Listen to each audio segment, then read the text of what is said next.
Welcome, everybody, officially into the Super Reliable Studios and our kickoff truly to all the wrestling live watch alongs scheduled. As you saw, itinerary lesson on City Predicting as we bring you into show 1 of 3 with this all women showcase showing the power, the presentation, the prestige, the pedigree of all these incredible young female athletes. For this is the 8th annual Podermania. So, welcome to Podermania Ocho pre-show discussion, and welcome in everybody to the Super Reliable Studios.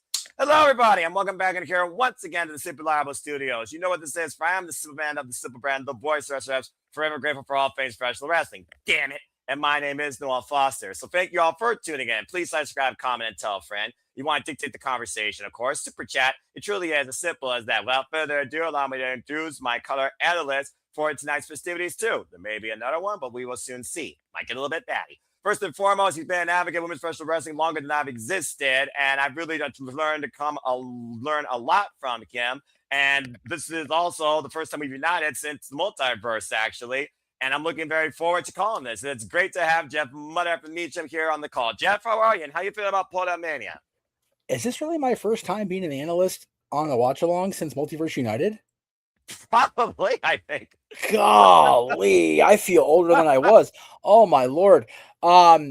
It's one of those. I am a benefactor of the generosity of the House of Mouse.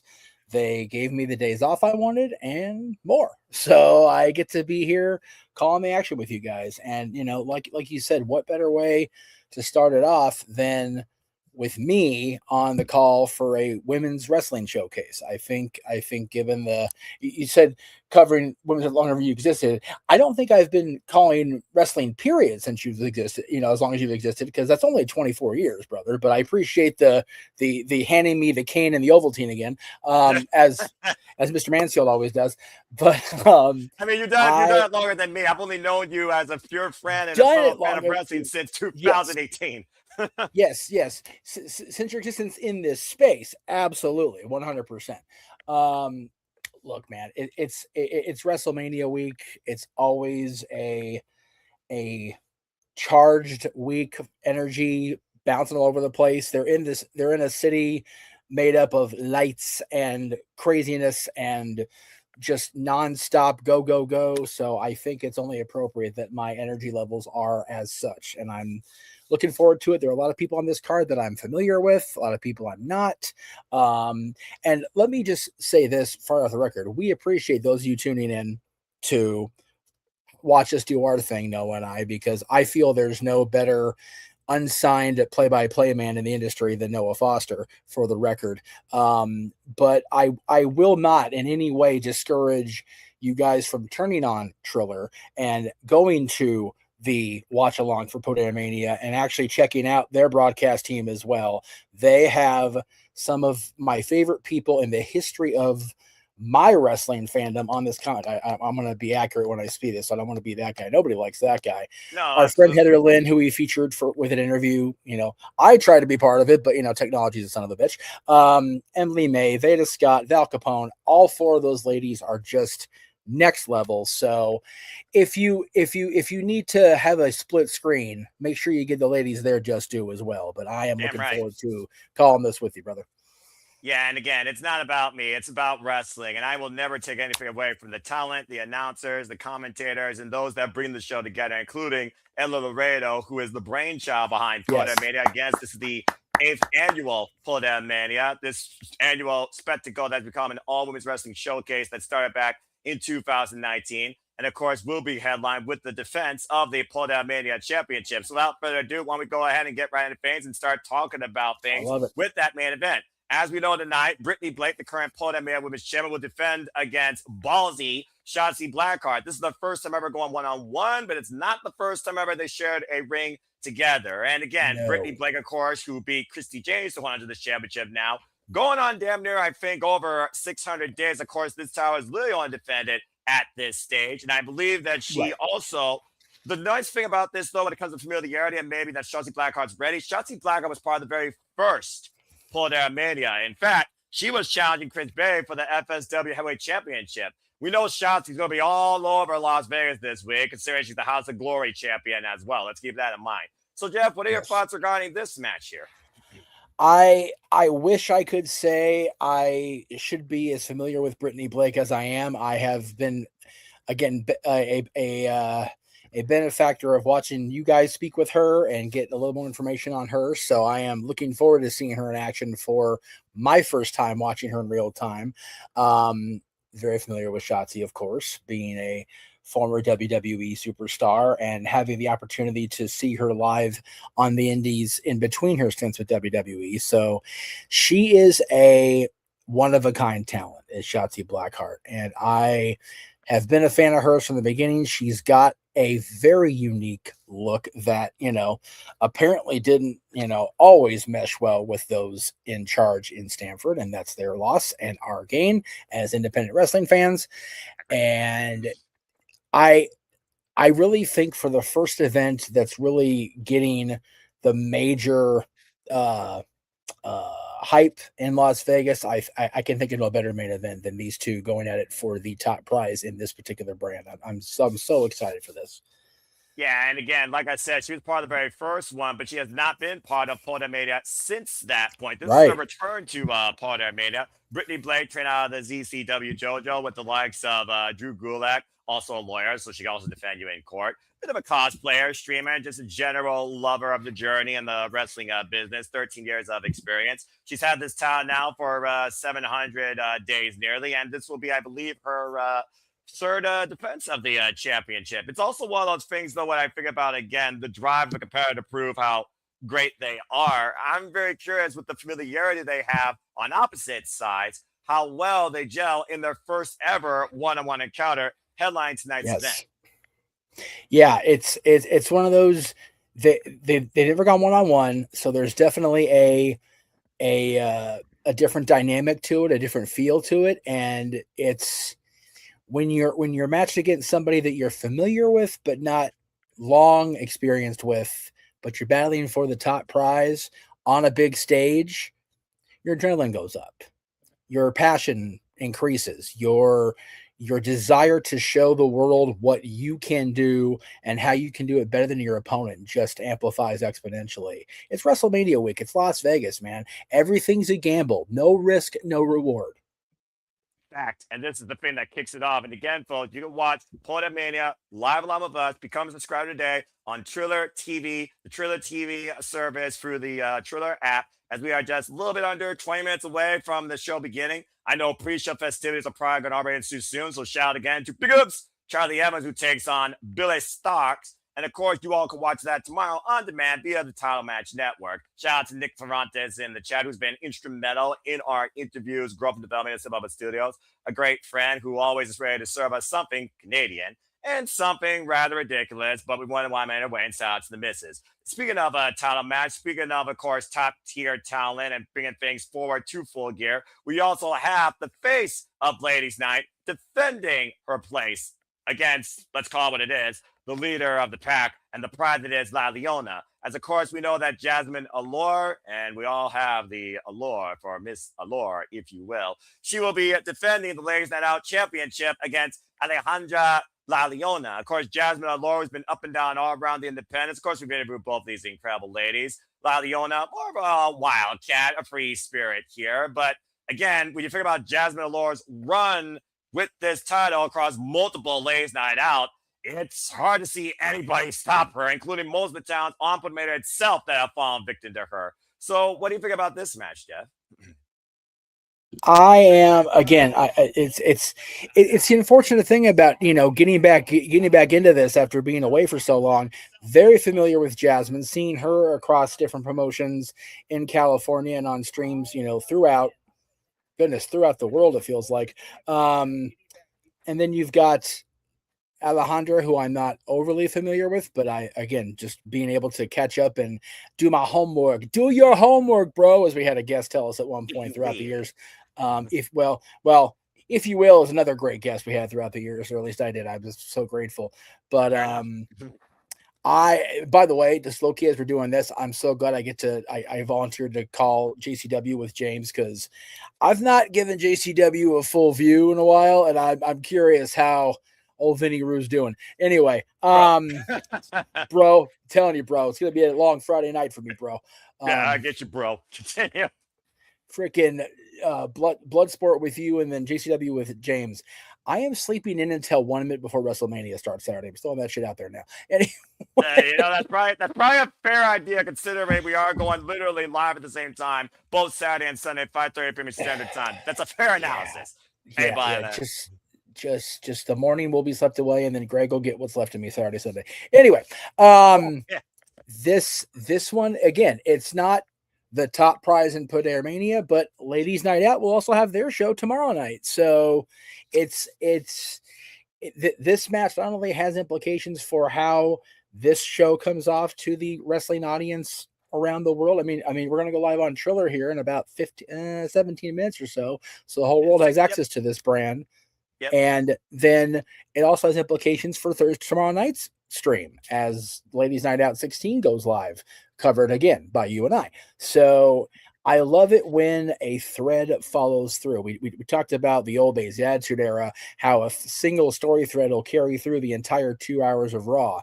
This match has implications, has a thread that will run through to the next night. And I love that about the connectivity of the collective and the Wrestle Collective and all the things that we're doing this week. So that's really cool that this match has that kind of impact for us. Looking forward to it, man.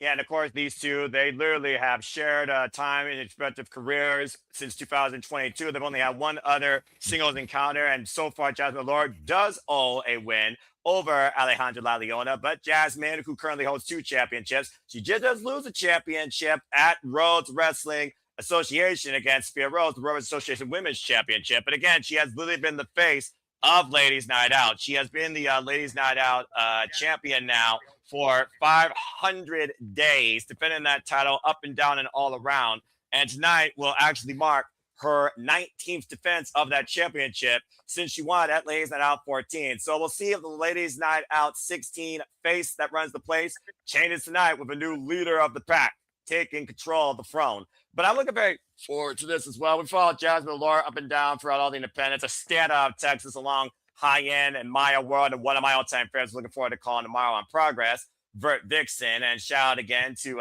Teddy, of course, the pioneer behind the Title Match Network, which, of course, the way that you could watch Ladies Night Out with us tomorrow. Well, technically, it will be Friday morning past Thursday, if you all understand your time zones. But overall, I know how bad, based on our interview, Alejandra wants this win. But I also know how confident Jasmine Allure is in getting this win. So we'll see if either one takes a moment for granted and if the other capitalize soon enough. For that minute, there will be a new face for Ladies Night Out going forward. Good luck to both these incredible women.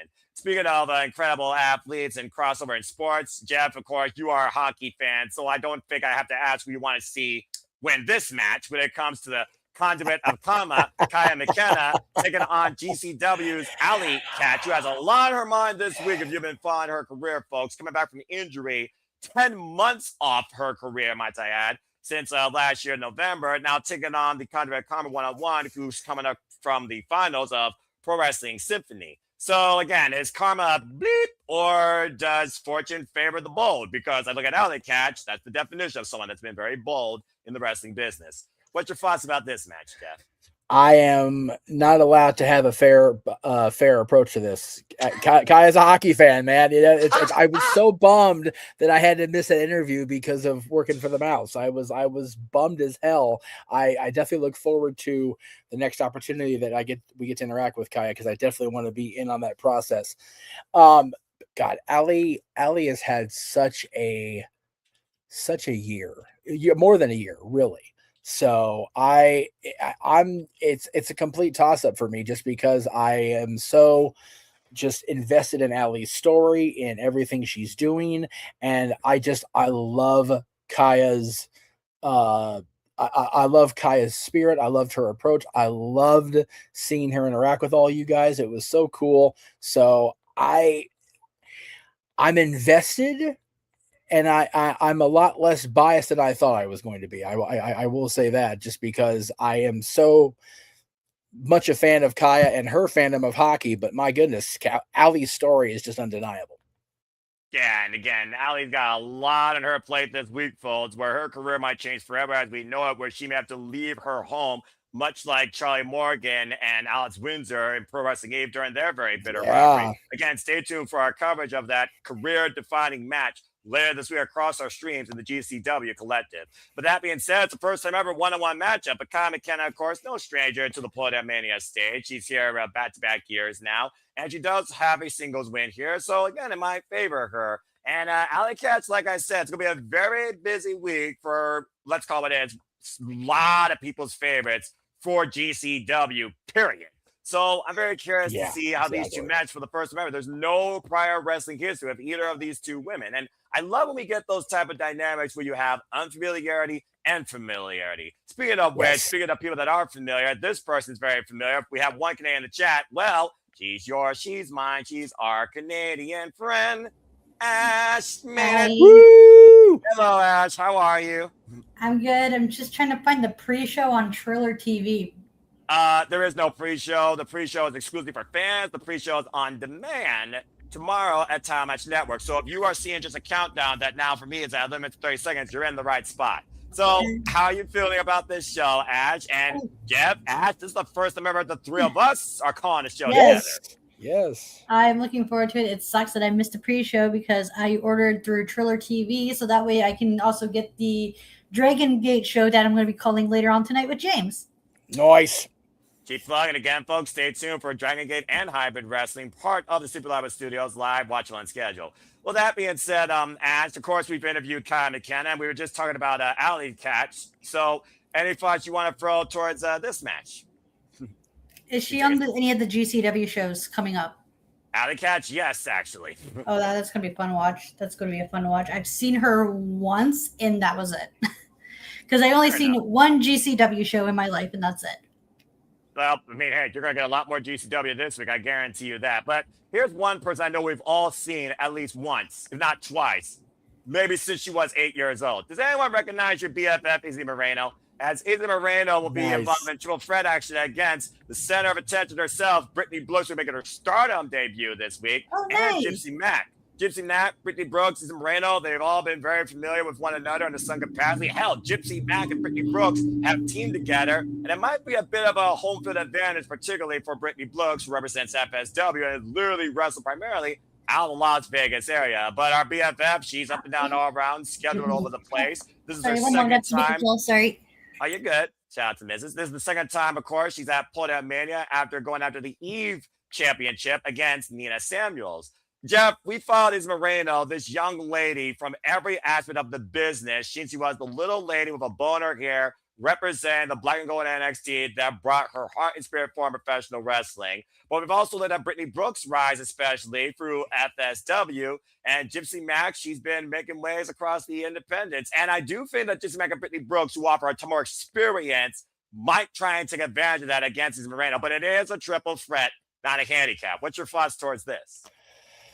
Oh, this is another one where I'm torn. You know, I again, familiar with all three of them, and this is one of the ones where I actually have, you know, pretty good watch balance of everybody. I'm excited. We were looking forward to having Izzy on the show. It didn't happen for whatever reason, but she is still one of my favorite stories in wrestling in the last, God, pretty much since the pandemic finally came to an end, and seeing her, become a professional wrestler after seeing her at ringside for Black and Gold for so long, and being a fan of Bailey's and getting into it with the woman we now know as Mercedes Moné.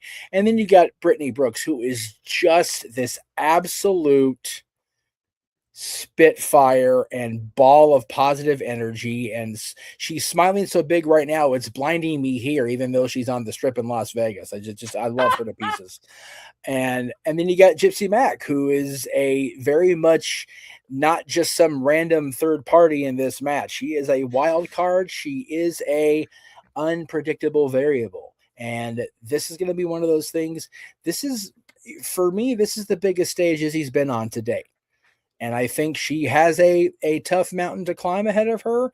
But I think all three of these women are going to be out there to show exactly why they were placed on this card. It's going to be fun as hell to watch. FSW Hybrid Wrestling presented here. Of course, Gypsy Mac came into Podermania as the FSW Women's Champion, defeated Samaya just last year, and she does have the most experience. Why Brittnie Brooks very close at 5, and of course, Izzy Moreno. You could say that she's been experienced since she was 8 years old, taking freaking Brazilian Jiu-Jitsu to prepare her background in wrestling, Yes. if you know, folks. Former Mission Pro Women's Champion, of course, beating, Tiffany Nieves. Again, Walter, it's history, man. I gotta be honest here. And again, Gypsy Mac and Brittnie Brooks, they are very familiar with themselves. Congrats with Brittnie Brooks for making her Stardom debut, by the way. Stay tuned when I cover Yeah. Stardom this Friday. I cannot wait for that. But yeah, I think the familiarity of Brittnie Brooks and Gypsy Mac is going to play a lot in this match where the two are going to try out one another. But I think the fact that he's a Moreno, who again, people may not fully know what she's capable of, may surprise us here. You always know how I feel about triple threats. Buffer, fall person. And this could develop to bigger FSW opportunities for Izzy Moreno if she pins a freaking FSW Women's Champion. Just saying. It's anyone's game in this match. Yeah. Noah, I don't know if you are in the group chat on Facebook for Saturday Shenanigans. You might want to download the 2 pictures that were just sent so we can talk about this match a little bit more in depth, if you know what I mean. Okay, fair enough. Well, that being said, why don't we go ahead and take a look into a 6-woman showcase and tag team match? And why I do that? Prince of Perfection, Yes. Rachel Leigh, Dynamite Danny Mo, Emily J taking on Serena Veal, Valentina Rossi, one of my favorites, and Journey Burke. Of course, by the way, congratulations, Valentina Rossi, on receiving a WWE IG contract. I wish you all the best. Jeff, what do you think about this 6-woman tag as I get those 2 pictures? Again, Prince of Perfection, Rachel Leigh coming off an all collegiate gymnastics background. We know about her. Danny Mo, Dynamite Danny Mo, I know a little bit about her. Of course, her work through Pro Wrestling Games. She was literally involved in a 4-way women's tag team match. Valentina Rossi, I've seen her, of course, stir up a spicy meatball in AEW and the NWA. And there is a little bit of familiarity with Journey Burke and I believe Serena Veal. But go ahead and lend your thoughts towards this 6-woman showcase while I get what you're trying to tell me. And then Ash can follow suit. I am unfortunately very ignorant on these 6 women other than what I've been following along with you guys. But again, they're not on this show for nothing. You know, this is one of those this is one of those matches where I'm grateful to be a fly on the wall with you guys, just because I don't know what to expect, and I love that. So I will just sit back. Big G's here. Good to see Big G.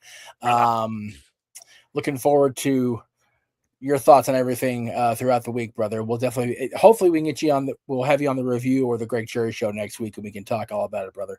You'll be on the Greg Cherry show today, if I'm not mistaken. So enjoy that at 7:00 Eastern, 4 Pacific. I will be here. But I'm with the GCB in spirit today too. Again, I'm kind of rambling because I'm trying to hide my ignorance of the talent, so I apologize. But that's fine. I don't expect you to know everything. I don't know everything. You think that I literally know everything about everyone in wrestling, folks? I don't. But I watch matches, I study, I read case match, and I try and do the best I can. I could also tell you this: some of these women have been involved in the NWA. In fact, Serena Veal and Rachel Leigh, they've met each other before on opposite sides. So I don't think there's no love lost there. By the way, to your point. Look at this, Goober. Brittnie, once again, part of our interactions on the Simple Rival Studios. Good to see our resident renegade up there. Digging the shirt, not gonna lie, Jay. Look at the shirt's looking good, brother. And of course, there's everyone's favorite BFF. Look at that. There's Izzy. We all love Izzy. How can you not love Izzy? Everyone's happy and proud of Izzy. And again, she'll be in action tonight. But yeah, and again, folks, we have multiple women's showcases. According to what I heard, we're going to have some sort of Boulevard street fight, I believe. We have an international women's wrestling showcase, as we just are a little bit over 3 minutes. We'll go ahead and just run down the card real quick and then lend some closing thoughts before we get right into things. Again, we know that the Conduit Karma McKenna goes one-on-one with Allie Katch. I believe Miranda Alize is going one-on-one with Carolina Cruz tonight, if I'm still following the card correctly. According, we just talked about that triple threat. Our BFF Izzy Moreno takes on Brittnie Brooks and, of course, Gypsy Mac in triple threat action. 6-woman tag team action. Emily J, Rachel Leigh, Dynamite Danny Mo taking on Serena Veal. Apologies if I screwed up that name. Again, Heather Lynn, please correct me. Valentina Rossi and Journey Burke. tag team match in Mazzarati, Joseline, Navarro taking on Leva Bates and Su Yung. I will tell you right now, Leva Bates and Su Yung have never tagged together and have shared wins and losses with each other. I'm a little bit worried about the right-hand side. International tag team match, Amira, Lil Marz, Jazzy Wang. Yes, that is literally, you might remember the name, Dumi Wang Yang.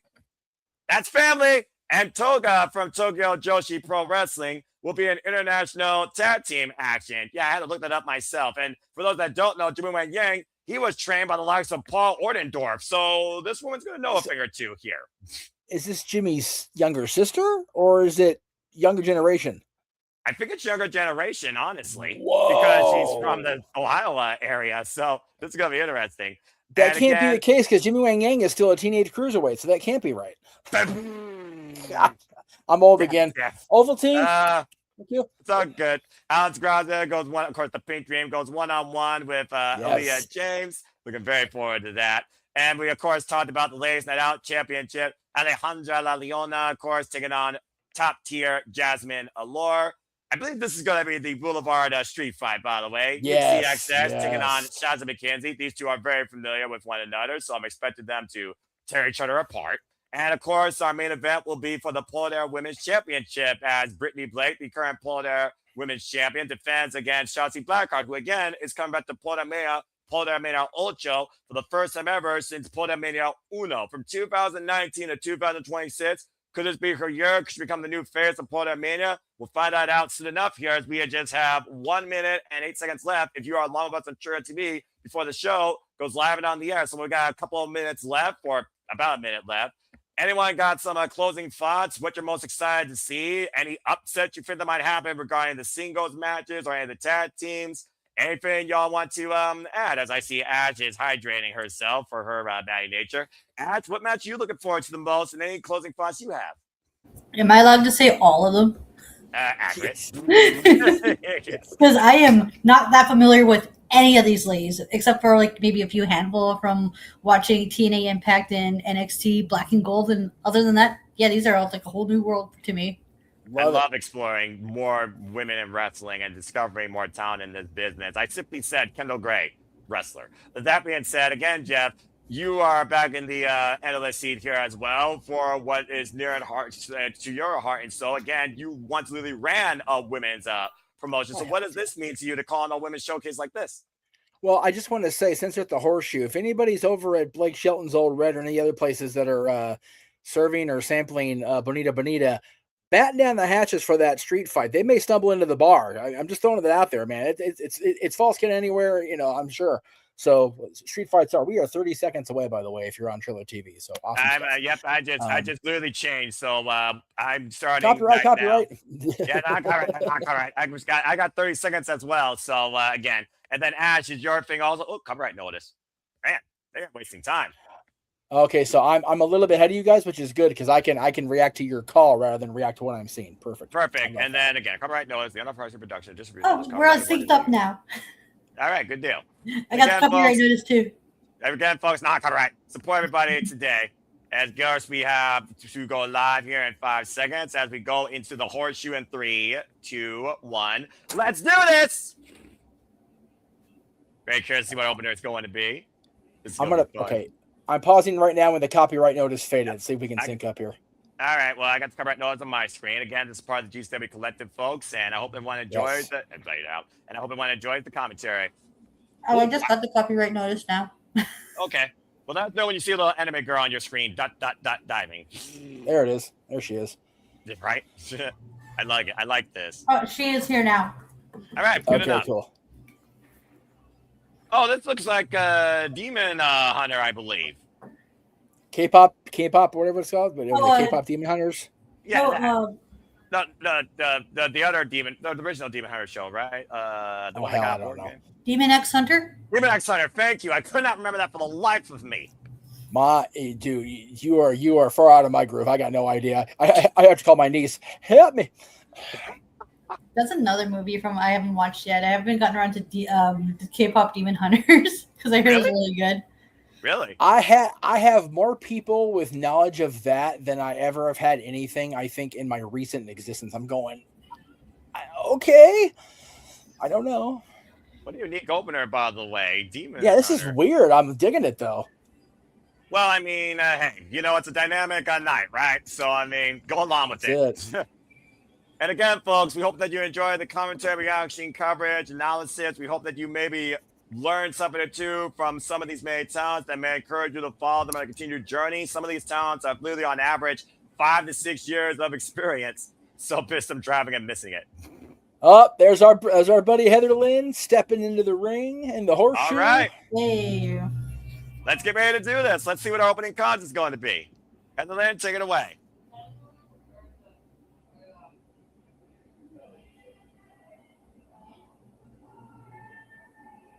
Giving us the welcome, of course. And again, thank you to Heather Lynn for giving us her time during an interview. If you folks at home would know Heather Lynn as long as I've had, you would never guess that 14 years have passed between the last time I saw her in person and right now. She looks amazing.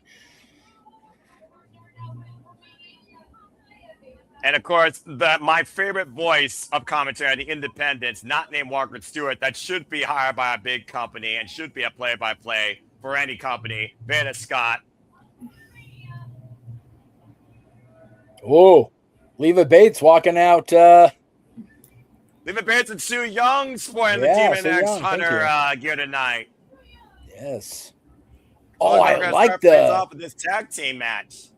I like the stage setup. No need to change in between shows. They've got everybody showcased. They're promoting everybody. I love that. One-stop That's ball really for cool. everything GCW Collective, of course, Jeff. And we're covering all the things. God help us. Yeah, and that being said, welcome officially everybody to Podermania. Hello, everyone. Noah Foster, Ash, Jeff Meacham. We are your Super Studios commentary team for this live watch-on presentation of this all-women showcase, the 8th annual Podermania. Welcome to Podermania Ocho. Hope you enjoy. Again, please like, subscribe, comment, tell a friend. Use the hashtag Podermania, be part of the conversation on the X, and of course, talk about the show as we discuss it live. And again, you want to dig to the conversation, super chat, pit up, Ash. It's as simple as that. I mean, Ash, you're very familiar with Leva Bates, the librarian, Yes. Everyone's favorite little nerd, geek, streamer, cosplayer. You've seen it. She's worn it probably for some sort of anime character. How fitting we had an anime opener, and one of the biggest anime lovers on this card is the opener here. We all love Leva Bates. That explains the anime opening. I probably was encouraged by her if I had to guess. Would not surprise me in the slightest. Again, like I said, these two have never tagged together, but they have shared wins and losses with each other. In fact, both these teams are first-time ever duos, Jeff. Yeah, it's and again, I'm very familiar with Sue and with Leva. It's so cool because it's cool, but it's also like just a little bit of a mind fuck in that. I remember watching Leva Bates walk down as Blue Pants in the original, like the early Black and Gold NXT, and like, that was 12 years ago, which is crazy. Right? It's man, again, it's so great to see women's wrestling get this level of showcasing. You figure how many women's matches are on the Saturday night card for WrestleMania, and then we're starting off the whole week of watch-alongs with the banger of a card and a hell of an opener here. Mazzarati coming in here with 10 years of experience. Joseline Navarro, of course, one of our last interviews, comes in here with 9 years of experience, known as the Chocolate Goddess. Mazzarati, who's been seen quite regularly, of course, in FSW and even Ring of Honor and AEW, if you all have watched. In fact, she shared the ring with Athena. Again, folks, traditional tag team match, despite the setup. Only one woman on each side in the ring at the same time. Very curious what dynamics start off here, Ash. Yeah. This is traditional tag team rules they're going by, right? Yep, and Sue Young, of course, she was at last year's Podermania with win over Carolina Cruz. Referee trying to get some control here and figure out who's going to start things off here. Of course, these what women on will earth sit is face tonight. what is Navarro saying to Sue Young, man? What is going on? And maybe she's trying to get in her head. I don't know how you get in the head, though, of Undead Bride. I'm just saying. You can never I go was wrong gonna with say. starting off the show real hot. I love it. I was gonna say, if you wanted to get into Young's head, ask Father James Mitchell how well that went. Right? Yeah, but the less said about that, deal with the devil, the better. All right, here we go. Things are officially kicking off here. Mazzarati, a regular to Podermania. This is her 5th Podermania appearance. And Get her head. Yeah. She got way in her head. Yeah, as she runs away. To be fair, Jeff, wouldn't you? I'm just saying, wouldn't you? I wouldn't have gotten there in the first place, to be fair. Josephine Navarro now in the ring, and it looks like Lilith Bates might want to get in the ring with the Chocolate Goddess. Josephine Navarro was involved in a tag match last year, lost to Brittnie Brooks and Kaia McKenna. Looking to bounce back from that win. Again, folks, use the hashtag Podermania to be part of the conversation. And it looks like there's not going to be a code of honor. I am very proud of your professionalism. The fact that Su Yung is in there and you're not just angrily against her for helping be part of taking out Allie out of Impact all those years ago. You had to remind me. Telling you, man. Hey, you know what, though? Rosemary's going to bring her back for you, Noah. It's going to be a thing. I pray that you're correct. I mean, about to say, Josephine Navarro, looking at the tail of the tape here, I would think that she probably would have the strength advantage. Leave it Bates, though. Experience advantage here. Waist lock applied. Absolutely. About to say, I'm not sure you want to try and suplex Jocelyn. Not probably the wisest idea this early, Leva. Yeah, that's a bit of a task this early in the show. I mean, try and get in your opponent's head. Gets the boot up, though. Now goes off the ropes. Looking to take down Josephine, who cooks her up. Oh, nice take right to Eris there, destroying her opponent. And gets tripped up. And right now, Leva Bates in control here. You saw Mazzarati trying to come in from behind. Now here's the cover, hooking for her leg. And it's a 1 count. First time, of course, we're seeing Leva Bates, her second Podermania in a row, involved last year. Beat Ricky Tenacious. Joseline just literally having her way with Leva, just Irish whip into the corner, tag made to Su Yung, and now Su Yung in. Been a while since we've seen the Undead Bride. Oof, yeah, it's funny we're seeing her on our screens in the same time period where the Undead Realm is resurfacing within TNA wrestling, and and as far as Su Yung goes, Noah, if Father James Mitchell and Abyss can reconcile, anything is possible in the world of wrestling. So I'll give you have that. faith. I'll give you that. Cover, back press, something near her leg. Gets a 2 count. Still kicks out, though, and not enough has been taken out yet. Tag made now to Mazzarati. So far, Mazzarati, like I said, for both these teams being first-time ever duos, Cazadora. Oh, man, a splash. Cover. Kick out by Su Yung at 2. For first time as a duo, I think Mazzarati and Josephine Navarro are working pretty darn well together. At least they seem to communicate better than Su Yung and Leva Bates. Oh, definitely. Yeah, I would like to see these two work more as a tag team. I mean, there's definitely a potential there, I feel like. Forearm smash up against the rope. As I said, Mazzarati comes in here, 10 years experience, known as the Fox. That back kick, though. Scissor hold, rope. Lost her footing. Oh, man, but catching Su Yung would have killed the back of the head. Nice cover there. Nice recovery there. But she feels good about what she's done so far. Now shoots the half, but that moment might have cost her there. Kick out 1 by Su Yung with a 40, it looked like. Okay, I don't know how wise it is to try and show off against Su Yung, but nice. Cross body out of the corner for a 2 count. Leave a sense of urgency. I was going to say, one of the Royal Rumble themes back in the day, no, it ain't cocky if you have it and you back it up. And Navarro just backed it up, literally. Mm-hmm. A tag made. Josephine Navarro now legal on the opposite side. Capacity crowd still walking in around on hand here at the Horseshoe, where the entire GCW Collective pretty much is going to take place. Now driving her boot into the throat of Su Yung. Even Undead Bride needs the brave. Mazzarati just taunting. It's a pretty cool venue. I got to check it out when I was up there for New Year's Eve. As far as the building they're in now, it's a cool little venue. I'm glad they got it set up for the week here for the Collective. It's gonna be a cool thing to watch all these shows play out in this environment. The cold breaker, the Josephine Navarro. Oh man, a smart move there. As Leva Bates has not been involved pretty much in this match at all at this point. Oh boy. Different dynamic fighting styles, and what is Su Yung channeling here? Oh boy. Oh! Trouble. Well, accurate. Headbutt. Vicious forearm exchange now being exchanged between her and Mazzarati, who's been doing a lot more taunting, it seems, against the Undead Bride versus trying to weaken her. See right now, with a look in her eyes. Oh boy, what is she thinking here? Whoa! Was looking for a Shote, and Mazzarati able to escape, trying to call Jazzy Navarro to the tag. I guess that's a tag technically. Yeah. I'm not sure that she wanted the tag, but okay. I mean, again, how long do you want to share the ring with a Su Yung that could be in control? Right. A woman the one said your time has come. I'm just saying. Su Young's in control in the ring, but is she really in control of her own thoughts and output here? Because somewhere in that mind of hers, things are dwelling. Well, I mean, at one point, we saw her come back as a freaking Karen. I'm just saying. What is... Oh, that was... right. That was brave, if not stupid. Yeah. I mean, sometimes you gotta be both in this business, right? I reckon so. And Joseline Navarro and Su Yung right now testing their mental. Oh, Jesus! Strikes the hamstring with the back elbow. Really giving it to her. Golly!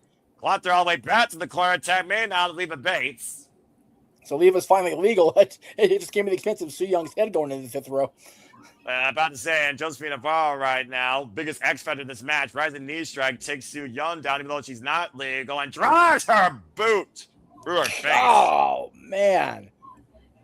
Good grief. Talk about a drive-by in Vegas. Talk about a whole different way to get a facelift. And now, hooking the near leg again, not legal, Josephine. She made all the confusion tag. There. I guess they missed the tag. I mean, Mazzarati is trying to tell Josephine, I think, that Leva Bates is legal. Now I think she's aware of it. I think Mazzarati was confused too because she was turning to the crowd asking what their problem was. About to say, Josephine Navarro, either way, not rattled with the fact she may have made a calculated mistake in judgment calling that pinfall there. And again, she's still in control of this match. Get the midsection, tab made now to Mazzarati. Mazzarati now in, and Josephine Navarro possibly looking for a double team here. Setting up Leva Bates. Oh, bit teamwork cohesion there with the spinning back kick. Big boot, side Russian leg sweep. And the cover, hooking in her leg, and Su Yung with the save. That was a wicked double team move. Yeah, it was. Probably see more of that Russian leg sweep. I feel like it took a little longer, though, Jeff, with that kick combination into the Russian leg sweep. And that might have helped Leva Bates there. I think it did too. We'll be seeing more of that Russian leg sweep and finish later in the week with the white Russian leg sweep, if Sandman can get it on the Invisible Wrestler, that is. Yeah, again, folks, stay tuned for what's further to come here at the Civil Album Studios for coverage. Tenzon double knees in the corner, and a spear from Mazzarati to Su Yung. Now things are starting to break down. I was wondering when that was going to happen. Matter of time, brother, you know. And Mazzarati and Leva Bates squaring up Mazzarati. Big super kick. I believe Mazzarati and Leva Bates are not the legal women. But referee letting it go. Caught with a kick to the midsection. Leva Bates teeing up against Josephine Navarro. Now Su Yung hoisting up Mazzarati. Taking her for a spin and driving down. Look at an airplane spinning into a Michinoku driver. That was intense. Oh, God damn. Stick, back gun cover, and then it's it. Double cover. Leva Bates Su Yung with the win. Dude, she kicked her point blank range right in the face. Talk about a fatality. Shit, right? Holy God. Well, unfamiliarity aside, as a duo, and these two that you would think are rivals, basically just polar opposite dynamic personalities, first time ever as a tag team, Leva Bates and Su Yung win here tonight at Podermania. Yeah, wait a minute. Oh, shit. Whoa. Oh, BWO, what the hell? Oh, yeah. Oh, yeah. Well, right now we got a double team on Mazzarati. I wasn't expecting this. I wonder with the Mazzarati and the race stripe gimmick, if she's got whiplash insurance, she's going to need it now. Well, clearly Su Yung had a friend in mind, and she came out for, I guess, a little bit more about the injury. I mean, again, when Mazzarati tosses the undead bride, it doesn't come out of her seat. I wasn't expecting that, though. I will say that. I think we need Walter and JJ to bring us back a couple of those PWO shirts. Just saying. Gee, I wonder why you would say that, Jeff. Well, that being said, no idea. Well, anyway, as we move on to our next match, let's go to Heatherland in the ring. Fun little opener. Definitely a fun one. I enjoyed that thoroughly.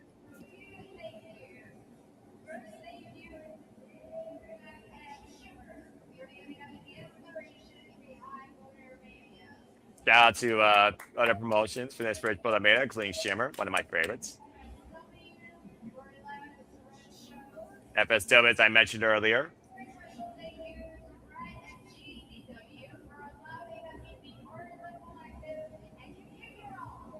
That's right. First time they're part of the collective, actually. Thank you, Brad, of course, the manager of GCW.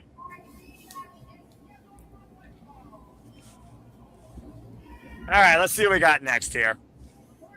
More tag team match ahead. Go ahead, Jeff. I was going to say, Heather didn't mention it because, he's the guy in charge, but shout out to Ed as well. Oh, here we go.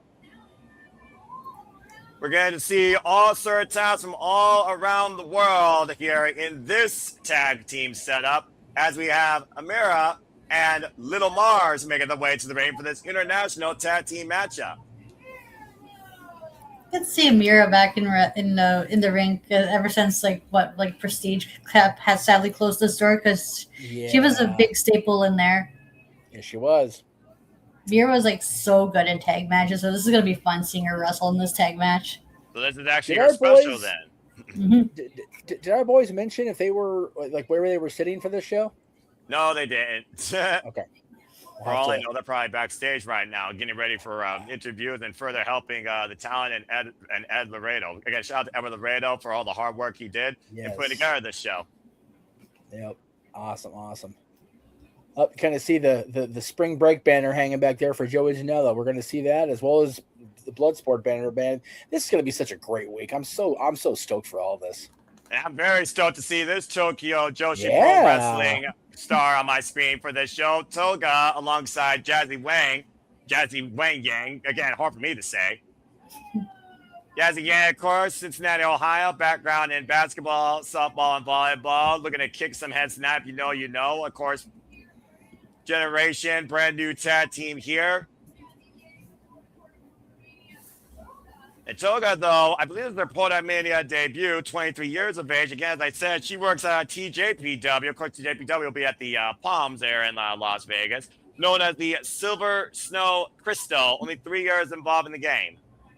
So, yeah, this is Jimmy's daughter, which makes me older than I want to be. Damn it. I wasn't trying to make you feel old, Jeff. I'm just saying. I know. Isn't it crazy how the wrestlers grew up watching their children are wrestling now? Right? No, it's not crazy. It's mortifying. Mortifying. Jimmy Yang was on the last episode of Nitro 25 years ago. It's crazy to think my mom was watching the Steiners and I'm watching one of their kids wrestle. No, dude. Ash, when I got involved as a fan, I was 7 in 1990. Scotty Steiner had just barely debuted, and now his nephew, Rick's son, is hopefully coming back this weekend. My goodness. Oh, just, God, my spine's just curving with every day. Amira and Lil Marz, by the way, best of friends, but also rivals, were involved last year at Podermania. Amira beat Lil Marz in a singles match. The side headlock right now by Toga here. Toga, who more often than not works in tag team wrestling in Tokyo Joshi Pro. Going for the waist lock, deadlift. Both pretty much tail the tape here, similar size, similar body. But you definitely see right now how driven these two are to get the better of one another. Shoulder block by Toga, though. And Toga right now taking control for her team. Ooh, knife edge chop. The familiarity, obviously, on the side of Amira and Little Marz. The unfamiliarity, though, again, with Jazzy Wang and Toga. Their first time ever together as a duo. Actually, first time ever together in the ring. Now the cover, lateral press, gets a 2 count. I need the next women's wrestler I managed to have the style of Togo's outfit with the color scheme of Amira's. Fair enough. Get a leg up underneath. Just missing the mark, but throwing her off balance there. Toga now in the opposite side of town.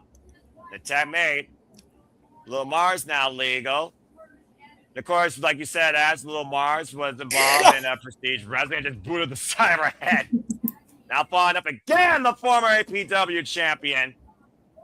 Now bringing it back towards center. Lil Marz right now fully controlling the cover. We're going for a leg. It's a 2 count. Way too many drive-bys in Vegas on a Wednesday. Just saying. I'm about to say it's probably nothing new here, though, especially with this week. Of course, born out of Brisbane, Queensland, Australia. As the current, we talk about the internationality of this tag team match.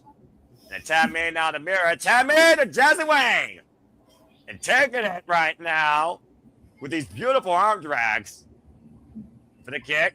Oh! Nice spin kick there.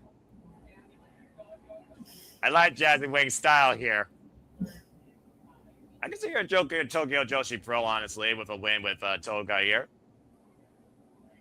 Yeah, and by the way, Jeff, yeah. For the faction, TJW, are they faction heavy too? I think they are a little bit, but they're more freelance style versus Stardom. Again, you can learn more about Tokyo Joshi Pro only this week in Las Vegas.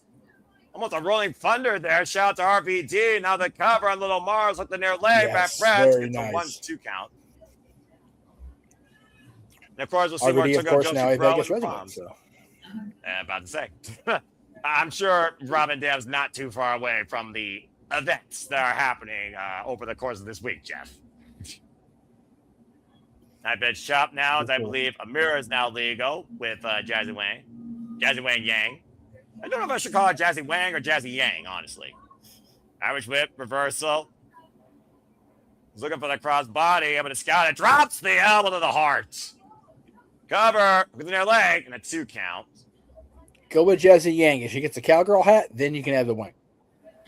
Okay, fair enough. Jazzy Yang it is. Just like... And right now, Amira in control of Toga. German suplex. Good snap on the hips there, right there. It's also one of those things, though, where, again, like you said, Ash, as one door closes, another opens. Again, it's a big chance here for these women to showcase themselves at Podermania. Maybe put themselves in line for FSW opportunities for tag team championships, possibly, or other opportunities here in Las Vegas. Right, the sky's the limit for this. For like, this is the best thing about these indie shows is that it gives you opportunities and possibly open doors for like bigger opportunities as well, as if they are interested in working for one of the 3 major companies right now. And of course, we'll be covering the WID Showcase, talking about the future of WWE. And of course, we also will be bringing you forward AEW Spring Breakthrough, maybe even tonight, depending on our mood and timing. So stay tuned, folks. Big Farm Shiver. I definitely am glad I'm going to be on that with you. I pray that now that Tony Khan is going with his own instincts or whatever the hell he said in that latest interview, that his instinct doesn't include changing the world title. Please, Tony, please. Well, we'll find out soon enough, Jeff, when we call that, along with Camille taking on Willow Nightingale to become the new face of TBS, an American Gladiator versus the Babe with power. That's just a match I can't wait for. All the power, all the women, all the wrestling, and right now a nice splash here.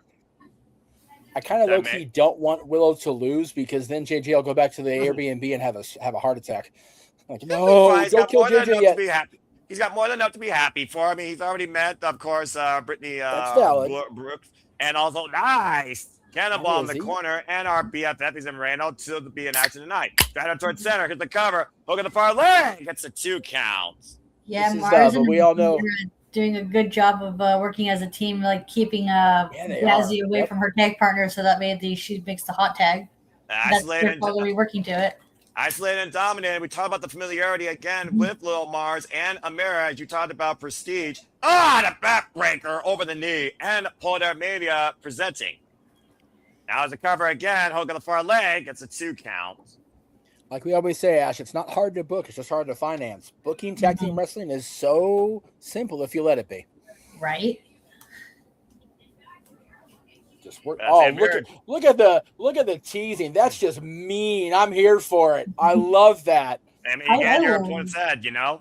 I love this mean spirit of Amira because she's only worked babyface, so this is my first time seeing her. Okay, cool. It's so good. She's working it. Amira known as the Tower Power Collar Crossbody. Critical moment here for Jazzy Wang to make the tag to Toga. She's got to make that tag now, man. They're both women down, but I think that little Marz is also standing ready. Tell Toga, tell little Marz. Both opposite sides are now in. Toga was ready to go, just waiting to get back into this fight here. Just giving her with those forearms. Oh, drove her down beautifully, covered the far leg. It's a 2 count.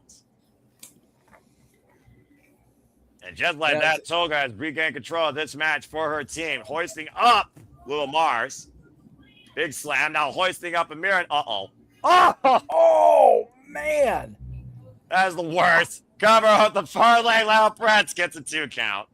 I don't care how much training you go through, how much you learn to land or take a bump or whatever. When you're slammed on top of another human being, all bets are off. Well, wait a minute. Oh, my God. Good grief. Amira right now sending Toga back to the ability of that. Front kicks, though, by Wang coming to the aid of her partner, looking for maybe a snapmare or a cutter. And now hoisted up on the shoulders. Oh, no. Oh, man. God. Big deadline driver. Again, little Marz is legal with Toga. The 2 non-legal women have been taken out of the equation. Toga able to escape, blocks the forearm. Now hoisting up little Marz again. Oh, man. Beautiful T-bone plex there. Great show of strength here.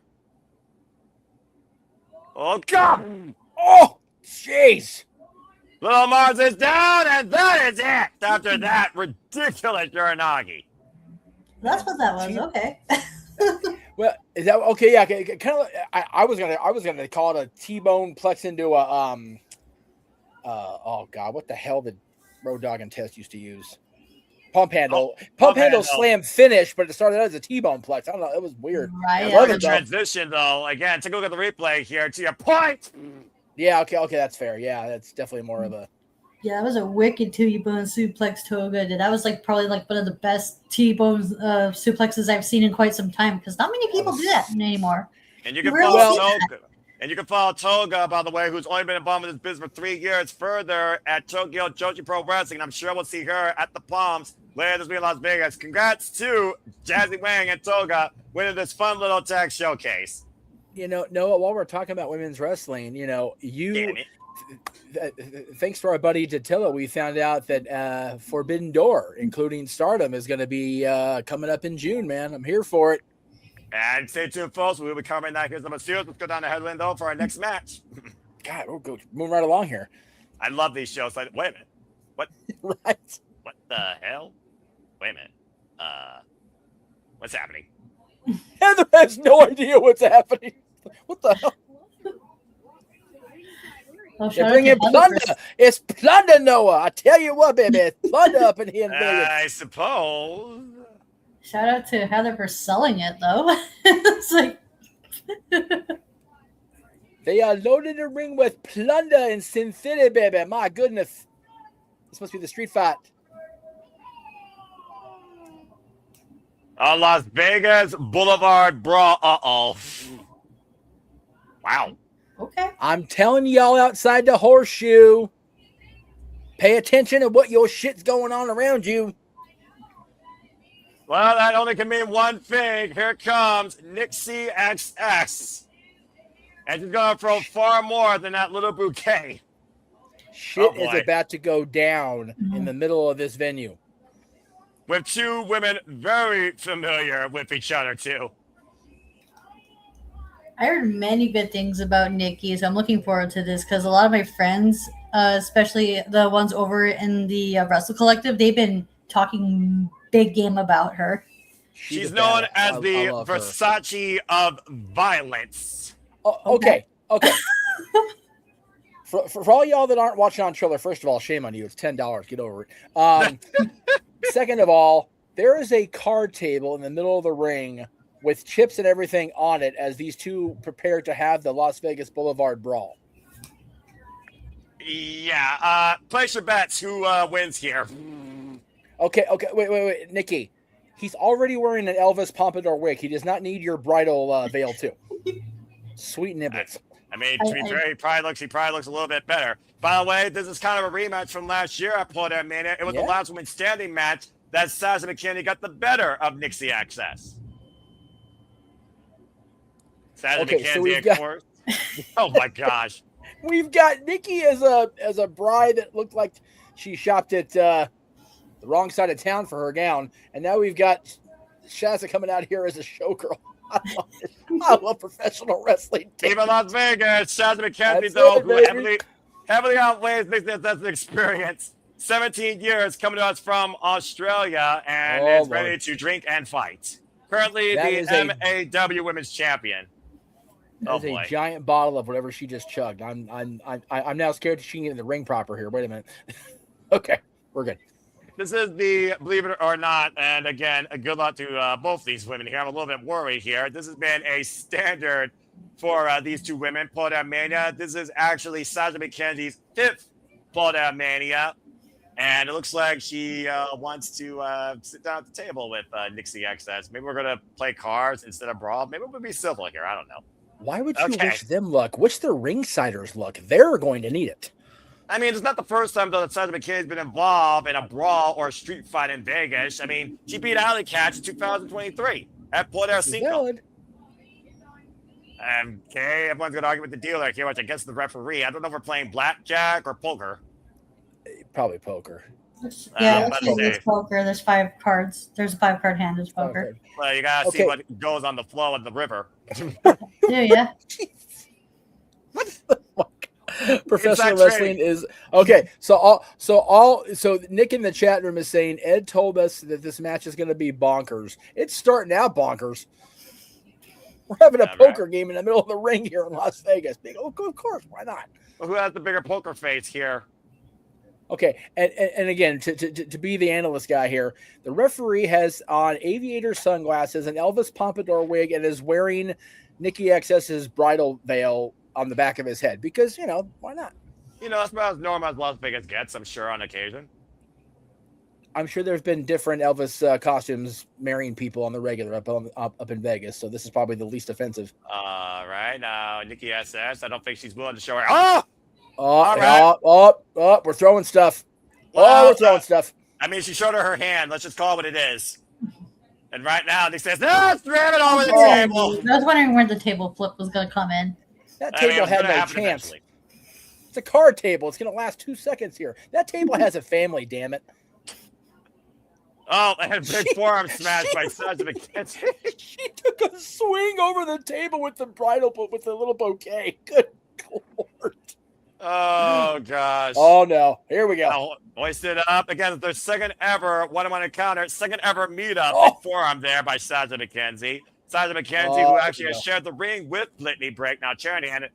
Oh, I think out. Oh, into the midsection. That was slick.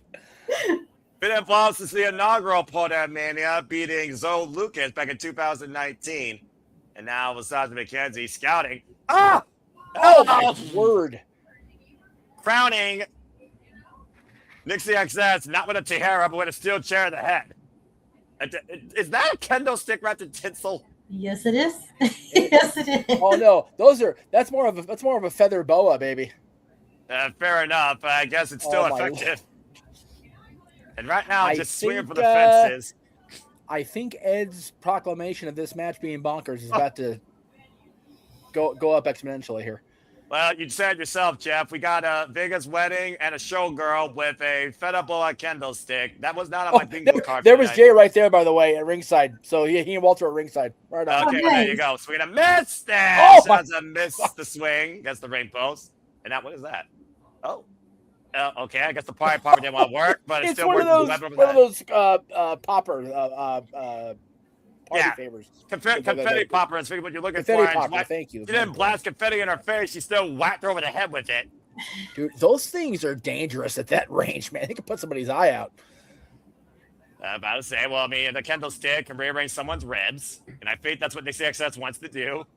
And a Russian leg sweep against the apron with the kendo stick as an assistant. But I think Shazza got the better of that exchange against Nixi XS. Shout out to the boys for getting the kendo sticks for Podermania tonight, by the way. You guys are on the ball here for our Super Reliable Studios family.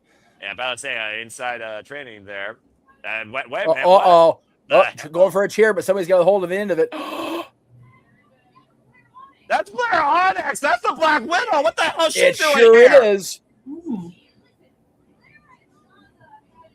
Shazza and has no idea what Shazza. to do with that.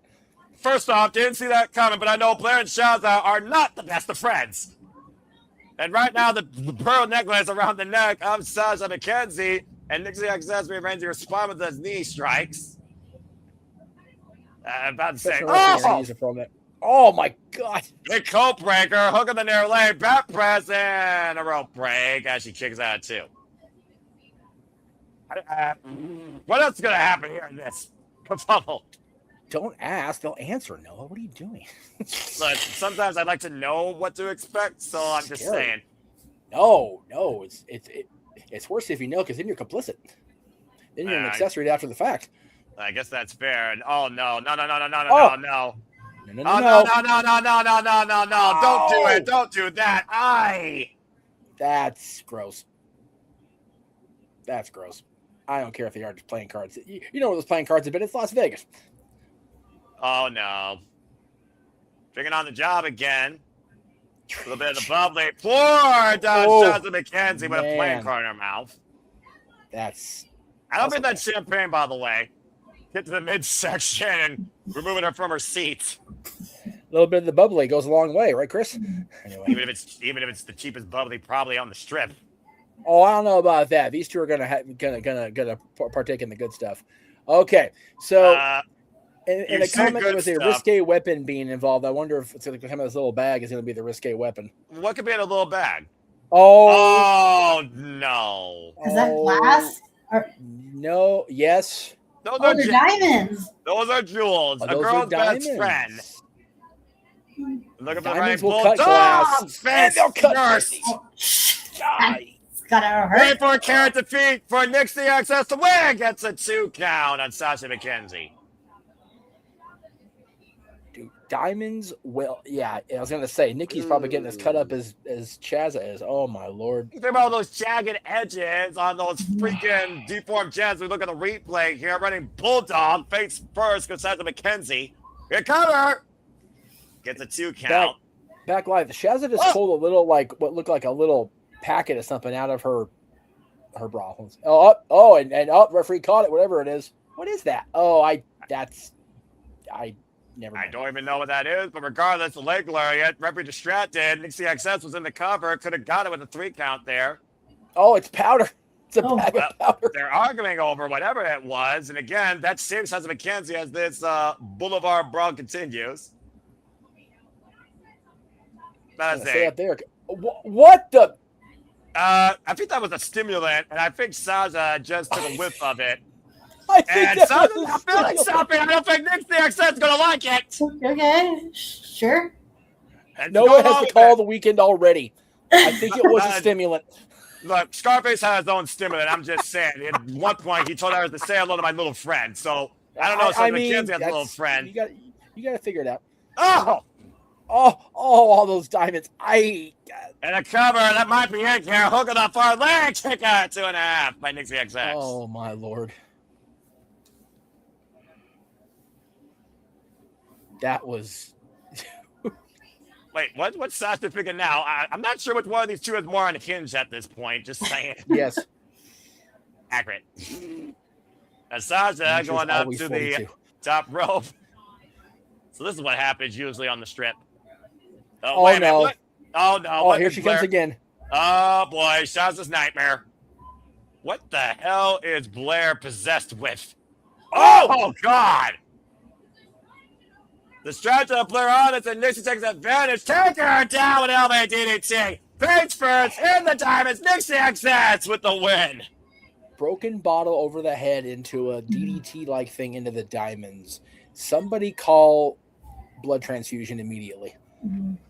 Clearly, Blair Hahn's getting revenge for that loss recently that she suffered at the hands of Shazza McKenzie, and Nixi XS getting her win back from last year at Podermania. Again, to your point, brained her over the head with that bottle. If these two end up having another match at Podermania, how the hell are they going to top this craziness? How are you going to contain it is the better question. Right? Well, Nixi XS with a win off the strip tonight at Podermania Ocho. And Nick, the answer to your question is because you're being a good little boy and driving safe, getting home. That's why. Well, the Masashi of Violence delivers tonight. Good Oh my grief. god, I love Nixi XS. Oh my god, she's so good. She's And a she's little so bit full out of there. personality. I She's a love little bit her. out I'm there, gonna I'll see say more that of her. much. She's a little bit out there. Oh, why I she's love like it. girls like that. I'm not surprised. Somebody get a ringside report from Jay and Walter. How much glass is in their hair now? My God. As we literally see them on our feed. There they are right there. Right next to the guy in the CM Punk shirt. And again, shout out to Mr. Reliable Walter Cruz. And of course, CEO of Kazane Studios, Mega Wrestling JJ Williams. As right now, the ring crew is trying to clear out all the jewelry and the debris and wreckage from that Boulevard It's so Brawl. funny seeing this. So, first ever. Oh, there we go. There's our commentary team. Yep, the lovely Veda Scott, as you pointed out, of course, play-by-play extraordinaire. You having a good time so far, folks? Jeff, you having a good time? Man. I'm absolutely having a blast. These opening matches were so fun. So fun. I'm watching the ring crew do this. I remember my first ever indie show I attended and ended up being part of the crew for XPW. There was so much crap in the ring after the last match of the night, the death match. They literally just rolled a tarp up at the end of the night. And when we unrolled it the next day, there was so much shit in there. God bless Lizzie Borden. I ruined a beautiful shirt my grandmother had given me. And I'm not knowing what I'm going to be doing. So, she ended up just like, it's like, pick any XPW shirts you want. I feel like an ass. And I think I had like 3 or 4 shirts because I couldn't have worn that shirt to jail. It was so fucked up after all that undoing of that. Death match remnants. I'll say that. So seeing that, it's like that ring crew got off easy. Let's go. Like Heatherland, take us into our next match. Intense. Right. Well, how you follow that? Let's find out. Let's see what we got next here. Oh, whatever it is, it'll be one fall. Some things never happen. Some things never change. Oh my gosh. It's everyone's favorite Brittnie Moreno! Yeah, I am let's so spoken glad verbatim about the story of this young, bright, rising star with unlimited potential. How are you feeling right now getting to call Izzy Moreno match? Far too long in the making. I'm so honored I finally get to call one of her matches. I've been so impressed with this young lady. It's like we've all, as members of the WWE Universe, seen her story quite literally unfold before our eyes. And here she is, WrestleMania week in Las Vegas, and she's part of a major match here at the first big show of the week. And it's her second Podermania. As I said, she made her Podermania debut last year, taking on Nina Samuels for the Eve World Championship. Another name familiar to WWE Universe. So, hey, again, just what is it? The referee just picked up something else in the ring. I'm not sure the referee wanted that. Trained, of course, by the Grizzly John. It was a bracelet. It wasn't anything from the. Yeah, it's a friend bracelet. Okay. And here comes one of our opponents again, folks. And get ready for that action. That is Gypsy Mac, who is also very familiar to the Podermania stage and Las Vegas area, a former FSW Women's Champion for 182 days. So much amazing variety of talent on this show alone, let alone this whole week. I said it a lot when I was at my friend's band's showcase last Friday. I'm just so happy to be a small part of a big deal all week. I'm so excited. This is their third Podermania, by the way, in a row after last year defending the FSW Women's Championship and making our Podermania debut against Oliver Vegos. Dude, Nick, how far away are you? Like, Jesus, how far away do you work from home, brother? You can actually see her working more out of Women of Wrestling, or WOW. You can literally watch that promotion on YouTube, trained by Gino Rivera, also known, of course, as Hell's Nomad. Let me, as Brittnie gets ready to make her way out, let me just say I saw a post related to Gino yesterday in history. 15 years ago, Championship Wrestling Hollywood debuted here on KDOC TV here in Southern California. So shout out to our friend Dave Marquez and his entire team. 15 years on the air here in the market. Just very happy. Again, support your local wrestling, folks. The center of attention, Brittnie Brooks now making her way into the ring. 21 years of age. This ball of sunshine that could literally scorch your face. About 5 years in the business. And again, I know, folks. Brittnie Brooks, of course, came into Podermania last year as the tag team alongside Kaia McKenna with a win over Jen Savannah and Joseline Navarro. And like I said, Gypsy Mac and Brittnie Brooks are very familiar with each other. Not only is this native territory for them, they've actually tagged together. Yes, they have. Okay, so I think Brittany's my favorite just because of the purple and gold color scheme. I'm not surprised. Go. I'm not surprised in the slightest. Okay. Sorry. It's all good. It's all good. It's what it is. I like all three of them. So I like all three of them. I got to figure out some way to make a decision. Okay, fair enough. I'll give you that. All right. Well, let's see how this match squares off here. Of course, Izzy Moreno is also very familiar with Gypsy Mac. She had a one-on-one match with her at Focus Pro last year. Bell rings are underway, but Izzy has not shared the ring before with Brittnie Brooks. So I'm very curious to see if Brittnie and Gypsy will work cohesively for the time being to neutralize Izzy. Chance for Brittnie, chance for Izzy. No chance, it seems, right now for Gypsy. Even following along as much as we have with Izzy and her career development, it's still so weird to see her in the ring. All right. Not that little kid at ringside. It's still with me. It still just confuses the heck out of you, doesn't it? Oh, man! Just both taking out Brittnie already. Take out the center of attention. That's one way of doing it. Now we got one for the moment with Izzy and Gypsy. Yeah, I mean, the center of attention is now on the outside of the ring, so that's how you do that. Oh, good ankle pick there by Gypsy. Rolls Izzy through, trying to disorientate her opponent. Arm drag takeover right now. Izzy Morena's got a very busy agenda ahead for her in Las Vegas as well. She'll be involved already in at least 4 other showcases that I'm aware of. The cover the roll-up. It's a 1 count.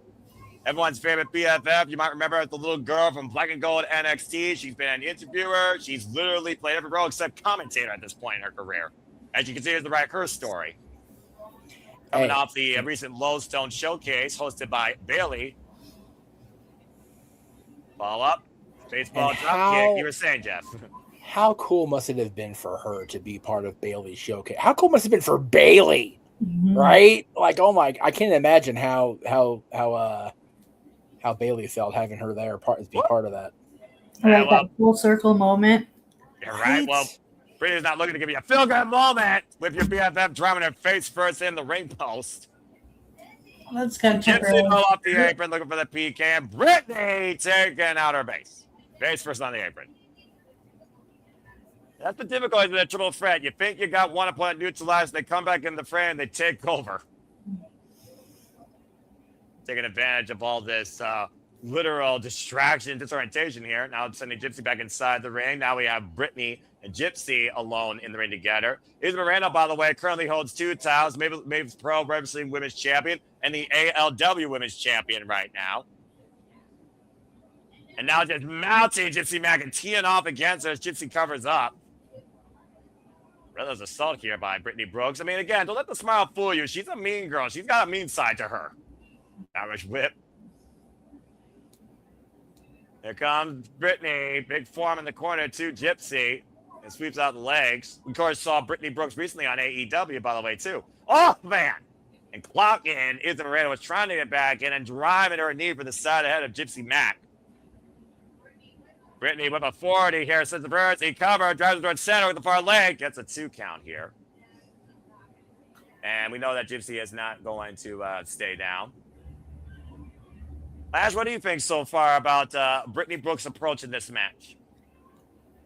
You know, she's the bad girl in the match. She's going to be the one to like look out for and be the antagonist in this, and she's doing it really well. Yeah, but I was saying, the familiarity with these two, as I said, it's really gone far for a reason, especially through FSW. They've shared first blood. They shared a casket. They've gone through scrambles, no more contenders, and they fought over the damn FSW Women's title. And that was also good ring awareness on Brittnie Brooks, just knowing that Moreno was there, just getting out, taking her out of the equation. Oh, there she is, coming back into the equation already. She said her name and she appears. There comes Izzy. Taking down Brittnie with a clothesline. Again, you never want to count out your favorite BFF, just like you don't count out the man that's the most motivational man on the planet. Coming Again, in just real hot. He's literally learned from the best you could think of in this business as both a fan, spectator, and now a worker. Out of the corner with the crossbody off the second rope, taking Brittnie down.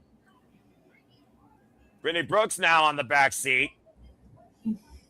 And Izzy Moreno coming off the ropes, and Gypsy pulling the line of crossfire, catching Izzy, using it as a weapon, taking out Brittnie. Now the cover by Gypsy, back press, hit the far leg, and Brittnie breaks it up. Great awareness.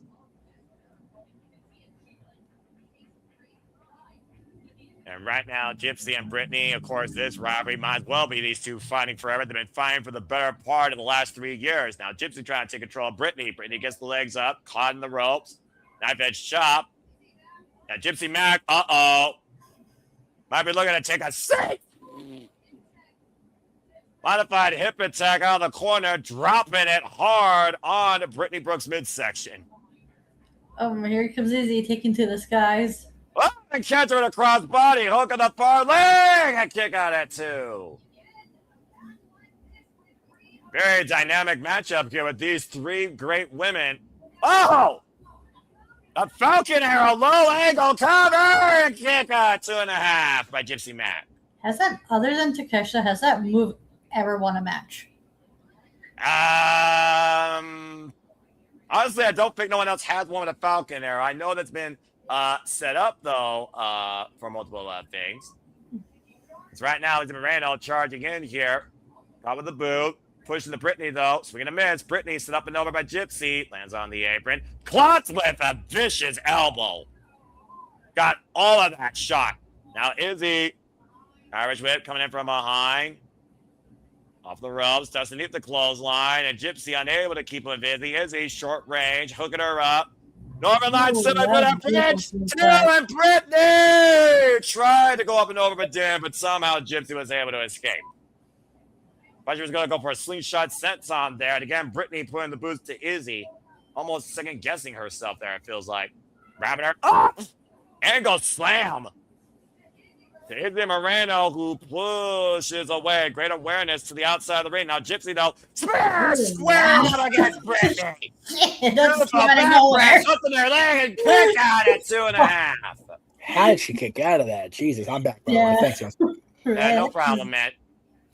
Hey, Gino. Hey, my brother. How you doing, man? Good to see you. This has been a very dynamic triple threat match, Jeff. Now hooking her up, possibly for a glam slam. Cazadora counter to a bulldog. Man, beautiful counter there by Brittnie. Great awareness by Brittnie against Gypsy. Caught with a pump kick, though, by Izzy. Front face lock. It's Moreno out of the corner. But today on DDT. Doesn't go for the cover, though, but Izzy is fired up here. Oh! God, a super kick turned sideways. Now hooked. Ooh! Vicious backstabber. Wild.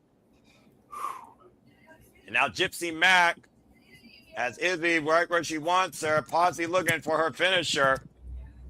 Uh-oh.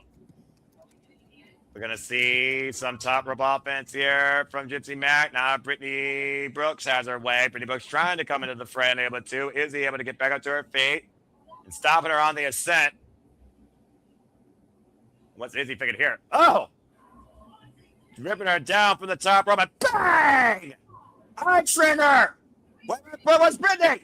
Brittnie just threw Izzy to the outside of the ring. Oh, come on! Brittnie takes advantage and kick out at 2.5 by Gypsy. Brittnie almost stole from the house and was halfway out of town. I was about to say the same thing. Yeah, she almost stole a victory from Izzy. Reverse DDT, taking down with an elbow. Now Izzy trying to put Brittnie to the outside. We're going to play. Back press. It's a win! Right. Oh, God. Whoa. I don't like Izzy when she snarls. That's scary. Try to take advantage of your BFF and see what happens. Izzy Moreno, turnabout's fair play, Brittnie. Izzy Moreno with the win tonight at Podermania, making sure that she's the center of attention. What a debut for Izzy, huh? Yeah, I tell you what, BFF stands for if you mess with her, you'll be fucked fast. Whew. No, absolutely not. My Doing goodness. things like You almost could say she's doing things like a boss. Well done, Izzy Moreno, in what was a great triple threat matchup. I love it. Well, Ed was on the show with you guys and told the ladies to bring their fucking A game. They sure have so far. Shout out to Nick for the quote. Appreciate that. Oh, there's Emily May. With Emily J to talk to our winner here. We love Emily here. Love Emily May.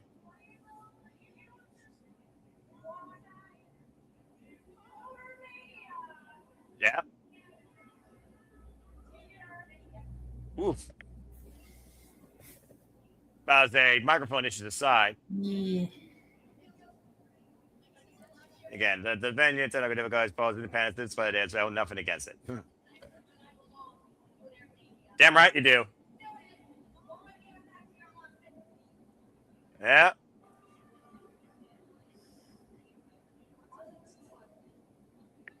Congratulations to Izzy Moreno.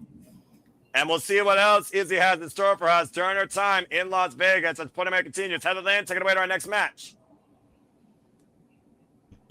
Let me just say how cool it is to see Emily. I met Emily when she was still dating, not yet married to a trainee who became part of the Championship Wrestling from Hollywood presentation. Also saw him and her both at the Fit Pit run by now WWE producer Ryan Katz. So great to see Emily. And Nick, sorry, brother, Kaia is on.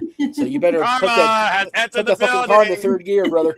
As we get ready for our next match here with the conduit of Karma, Kaia McKenna taking on Allie Katch for the first time ever. This is going to be fun. Again, as I said, these two have no prior wrestling history with one another. This is a first-time ever matchup. But Kaia McKenna, she was involved in Podermania back in 2020. And, of course, last year involved, as I said earlier, on the winning side of a tag team match, looking still for a singles win here at Podermania. Nick is making sure we stay. I was gonna say Nick is making sure we stay okay with the with YouTube censorship verbally, but in chat, no, he's going for it. Good for him. And shout out to Dwayne Atkinson, who also taking the festivities tonight. As we welcome in Allie Katch, it's so great to see Allie back on the wrestling after being out on injury for damn near 10 to 11 months last year, returning in November, confronting Shotzi Blackheart at one point at House of Glory, and will be putting her career on the line in GCW later this week during the Collective. More on that to come, folks, in our watch-alongs. And Dwayne, thank you again for tuning in with us tonight. You can catch Dwayne along with the rest of Team No DQ tomorrow night as they predict WrestleMania Sunday. And, of course, we cover WrestleMania Saturday and Sunday at Sleepy Ditty. You can check those out in the Cineman's Brand Rest Our Studios. And we, of course, will be covering that this weekend. Both days going live, 5:30 p.m. Eastern Standard Time. And, of course, Allie Katch, everyone knows Allie Katch primarily with GCW, 32 years of age, 11 years involved in the game, the one thick killer. I will be right back, guys. Oh, this is going to be a good square up right here. I'm looking forward to this. And, of course, Kaia McKenna has been trained by the likes of Seth freaking Rollins. Bell Reigns are underway for this unique matchup, Ash. Mm-hmm. Kaia McKenna, of course, a favorite here at Podermania, is the chance right now for the conduit of Karma. Kaia McKenna, of course, who has been involved in GCW against the likes of Holiday back at Allie Katch's Real Hot Girl Shit show in 2021.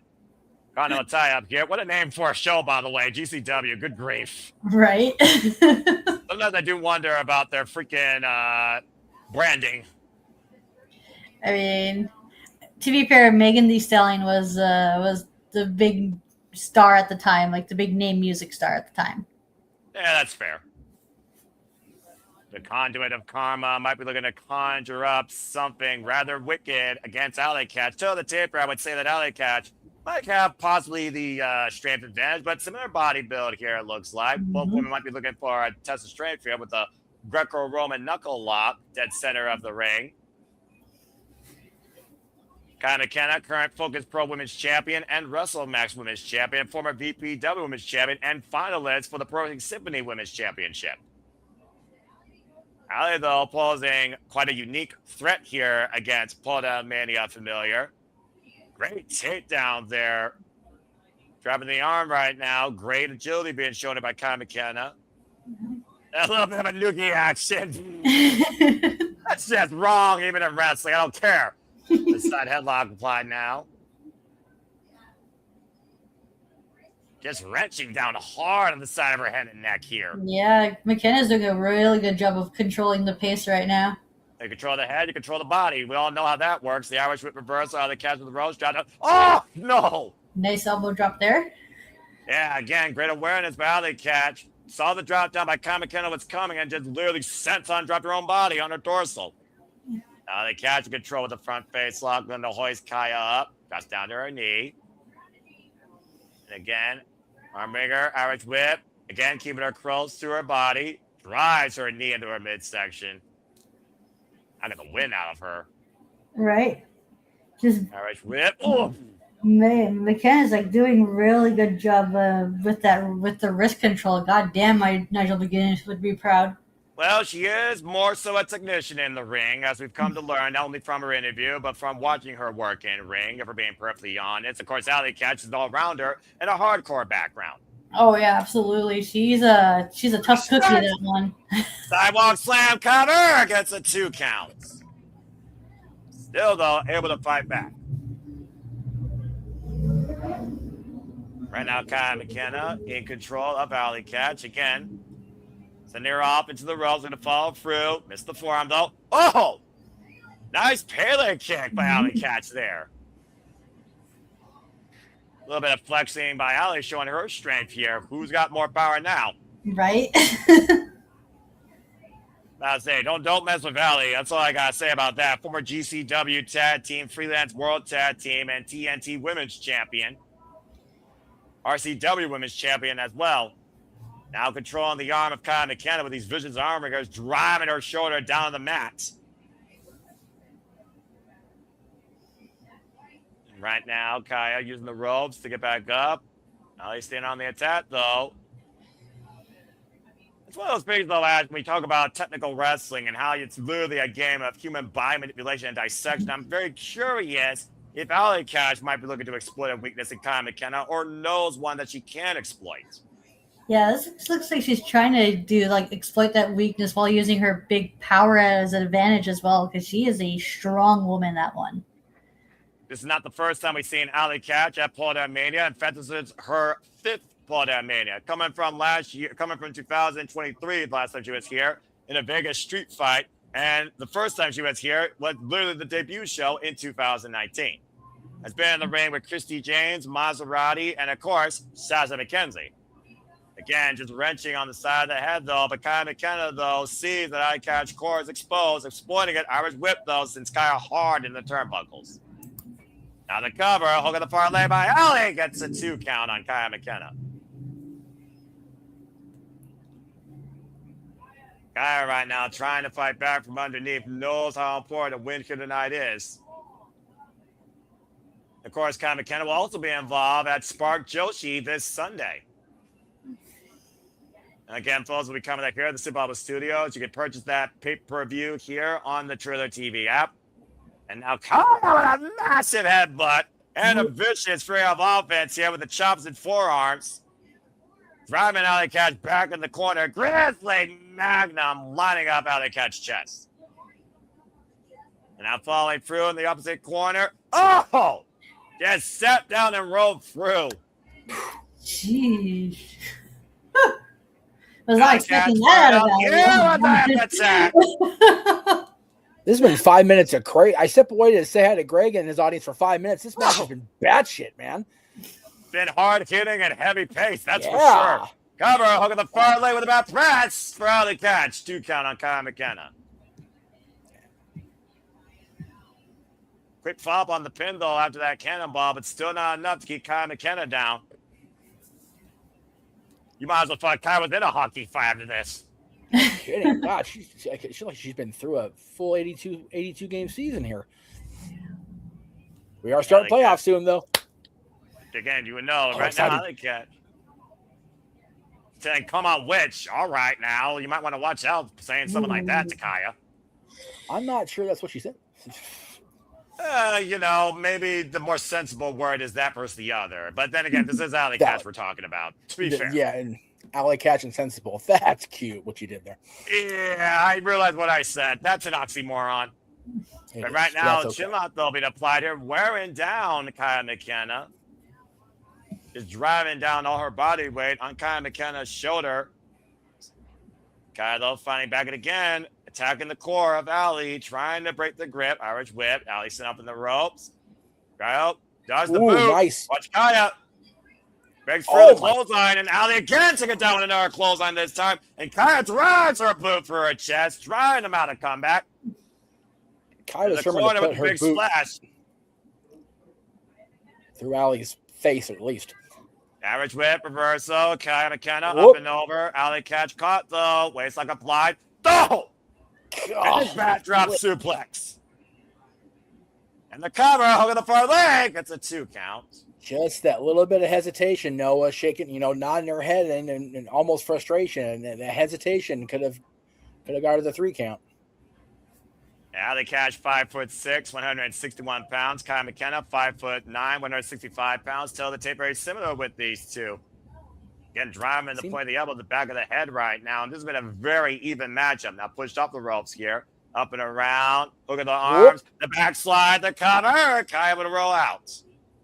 Too much momentum. Oh, the pile driver. God. A little too close to the ropes. Cover to it. That is it. Allie Katch with the win. And that cactus pile driver is damn near foolproof. Bang, bang. Allie Katch with a great win tonight at Podermania against a very game Kaia McKenna. My word. And again, Noah just drove her straight almost through that Collective logo in the middle of the ring. Yeah, big win here, though, for Allie Katch and a great showing for Kaia McKenna. It looks like Allie Katch. He's not done. Okay. Well, there you go. Game respects game. Again, like I said, they never met each other before this match, and Kaia McKenna has said verbatim with us, she's all about those new first-time matches, always testing herself. That was a hell of a test for the Conrad of Karma. Man, I haven't seen the cactus stump pile driver deliver that swiftly, that effectively in a long time. That was cool to see. By the way, shout out to our friends at the Great Cherry brand doing the WrestleMania predictions right now. I just had to pop over and express my apologies for not being part of this week's show. For the record, since I was able to record predictions with you and with Aaron last night for both nights of WrestleMania, if I am on the losing side on the Greg Cherry Show's predictions sheet, I have to drink only what's known as an awful smoothie on next week's Greg Cherry Show. So looking forward to having a palate cleanser ready for Dynamite next week. I don't know what the ingredients are. I'm not allowed to know until day of, and Greg has me make it. I'm scared for my life. And damn, that does sound scary and gnarly. Yeah, you're right. No risk, no reward, though, man. No risk. It's WrestleMania in Vegas week, baby. Let's go. And look at these. Look at these coming out from the 6-person tag. Well, that being said, why don't we go ahead and get ready for the 6-woman tag team match now as we welcome Serena Vale, Journey Burke, and Valentina Rossi as we get ready for 6-woman tag team action. Serena Vale, of course, very familiar with Rachel Leigh, the Princess of Perfection. They have shared the ring on opposite sides in a previous tag bout. Valentina Rossi, now WWE ID. And Journey Burke, of course, known as Journey Burke Esquire, a bit of a freelancer in her own right from the Maryland area. Trained by the likes of Speedball Mike Billie. Known as the Law of Attraction. This is going to be a unique matchup here. Curious to see how these unique trios for the first time ever. They got a lot of unique firsts here at Podermania when it comes to the setup of these matches. I was going to say not match specific, but I'm grateful for at least this show going with the AEW flow and just doom, let's get her done, man. Because as I sent the graphic to Noah for, we still got 2, possibly 3 more watch alongs tonight, man, and across different teams. So we got to get through it, and I'm loving it. Hey, I'm all for all the wrestling. More wrestling. All the wrestling. All the wrestling. By God. All the wrestling. Damn it. The smooth sailing tonight. Especially for this show. Right? First time ever, by the way, these 3 women, this is their Podermania debut. Oh, I love that. Nice. As we wait, you can definitely see in Heather Lynn's ring announcing I guess it's a dress for like a the style king here, Jeff Meacham, everybody. She mentioned Miss Elizabeth being her inspiration. Definitely got that Miss Elizabeth glam. I love it. Yeah, she looks absolutely stunning. For the old, again, not match centric to this show, for the WWE Vault fans, today they put up the entire history of the story of Flair, Savage, and Elizabeth leading to WrestleMania 8. That is worth the hour watch if you haven't seen it, or if you were a fan back then. Oh my God, was that story juicy? Woo, so good. I'll definitely have to keep that in mind. Definitely. As we welcome the opposition, Dynamite Danny Mo, Emily J, and the Princess of Perfection, Rachel Leigh. And this is also all three of these women's Podermania debut. Oh, nice. A match of debuts. Love to see it. I'm familiar with facially wise with the lady at the back of the line here. Which one's that? I'm sorry. That would be, well, right now I see Danny Mo going around the audience. Emily J right is probably the one you're thinking of, though, the one in the darker hair. No. Blonde with the purple scheme. That's Rachel. That's Rachel Leigh. That's Rachel Leigh. Okay, that's why. Yep, that's Rachel Leigh. Okay, cool. I was trying to match that look at the graphic. Like, I can't make my eyes go 3 different directions. To be fair, there are 6 different women in the ring, so I understand the confusion here. As, of course, Rachel Leigh with that unique gymnastics background. A nod, by the way, to her previous all-collegiate profession with that unique stance, as she so told us during her interview that we had with her at Cinema Studios. Known as the Princess of Perfection with a picture-perfect moonsault. Teaming up with Dynamite Danny Mo, of course, who's been involved a little bit longer, 6 years, a background in bodybuilding, and her partner, of course, is Emily J, who's known as the Stunner, by God, trained out of Flatbacks Wrestling Academy with Sean Spears and Tyler Breeze. That's where I've seen Emily before. Okay. Thank you for that. Appreciate it. No worries. Now, it looks like we're going to kick things off here with Valentina Rosie and Emily J. It's funny you mentioned Sean Spears. They did a feature this week with interviewing Charlotte. Charlotte's the only person that still calls Sean Spears Ty. You don't even get away with it too. What? She actually calls him that? Coach Ty at that. Yeah, absolutely. Well, Coach Ty is appropriate. Again, I mean, at one point he was a perfect 10. Meanwhile, we got the Sauce Boss in the ring here. Double A takedown though. Oh, well, that was just humiliating. She sure did. Oh yes, my gosh. Well, that's a stunner in its own right. I don't think Emily J was expecting that. I mean, have a little bit of fun here like we are. Podermania, it's a fun occasion. It's a fun experience and showcase. We're all just having fun. I mean, but you got to get serious now that the bell's rung, I think. I'm not sure Valentina didn't mind the spanking, to be honest with you. I fear you're right. She wants some more of it. She wants more. The Sauce Boss wants to get saucy here. Oh God! Yay! Well, there you are. Okay, that was saucy. Now we're gonna get a little bit serious. Ooh, right again with that knee strike, clogging Emily J and driving her face first down the middle of the ring. And here they go for the cover with her leg. Gets a 1 count. Oh yeah, she got a slap on the cheek, just not the cheek she wanted. Good call, Ash. Very well said. Oh, wait a minute, Valentina Rosie though, scouting Emily J, trying to get the better of her. Ooh. Great flexibility with that back knee strike, driving her boot into the throat. Vertical Pele kicked her standing. That was absurd. Right? Like the way she just extended that leg was what? Very statuettes out. Driving down, sit down with the scissor drop. Kick out too. Jesus Christ. I pulled my hip just getting out of this chair. Jawbreaker though, Emily J creates separation and tag made now to Rachel Leigh, who's been previously involved with the WIG Women's Champion, Lady Luck. Irish whip now to Valentina Rosie. Okay. Follows through with a cartwheel forearm splash in the corner. Rachel Leigh is one of those that followed the young youth of her career on her YouTube channel that has definitely impressed me, especially with that moonsault. Now a tag made to who's called Dragula's assistant, if you want to believe it, Serena Vale. I believe it. And fall through with the beautiful double strike. Throw it back to my buddy Joni. That's a perfect 10 right there. Face buds there. Oh, wait a minute. Say the China backspringing in the X Factor. Getting a little DX here. I'm here for it. Rachel Leigh looking to go up to the second row. Oh, and person at top. It's a boot and driven down the mat. God, again, the leg extension just making every part of me hurt. I mean, we talk about the athleticism of the women of wrestling here. Most of them coming from either bodybuilding or a sports background, whether it's volleyball, basketball, or gymnastics or turmeric. I mean, it's one of those things that it really shouldn't surprise you at this point. Just driving her body through Emily J with the cover of the pass. Sorry, Rachel, excuse me, gets a 2 count. Ash, I feel like JJ's going to request an interview with Serena in that costume just because it's got the Riddler color vibes. Yeah, I noticed it too. I picked up on that. Yeah. JJ loves him some Riddler, so, there you go. Rachel leg cover, counter, 2 count. Oh! And a tag made to Dynamite Danny Mo. Like Riddler and Joker vibes. Yeah, that's fair too. So many kicks and strikes to the face tonight already. We're not even 2/3 of the way through the first show. See some broken faces coming out of Vegas. A hand out there though, that's nice. I don't know, Danny. That's wise. I don't know about that. Yeah. I'm about to say drop kick. That was a nice drop kick. She snapped that off. That was crisp. Driven hard into the corner.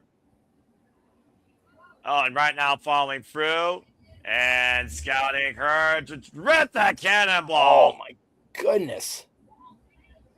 Now, right now, Serena in control here. And wait a minute. Okay, that wasn't Serena earlier. That was who was in there? Yeah, that was that was Journey Burke, I believe. Journey Burke in the purple and green. My apologies to the talent. It's okay. I mean, again, we're learning all 6 of these talents, and it's about to all break down. So Valentina Rouse, I think, just ripped off somebody from the corner along with her partner with Journey Burke. As we have Serena Vale and Dynamite Danny Mo inside the ring. Uh-oh. Don't play around with Danny, is all I got to say. No. Snapmare, you guys can follow Danny Mo and jump out. Championship Wrestling. Damn, another crisp drop kick.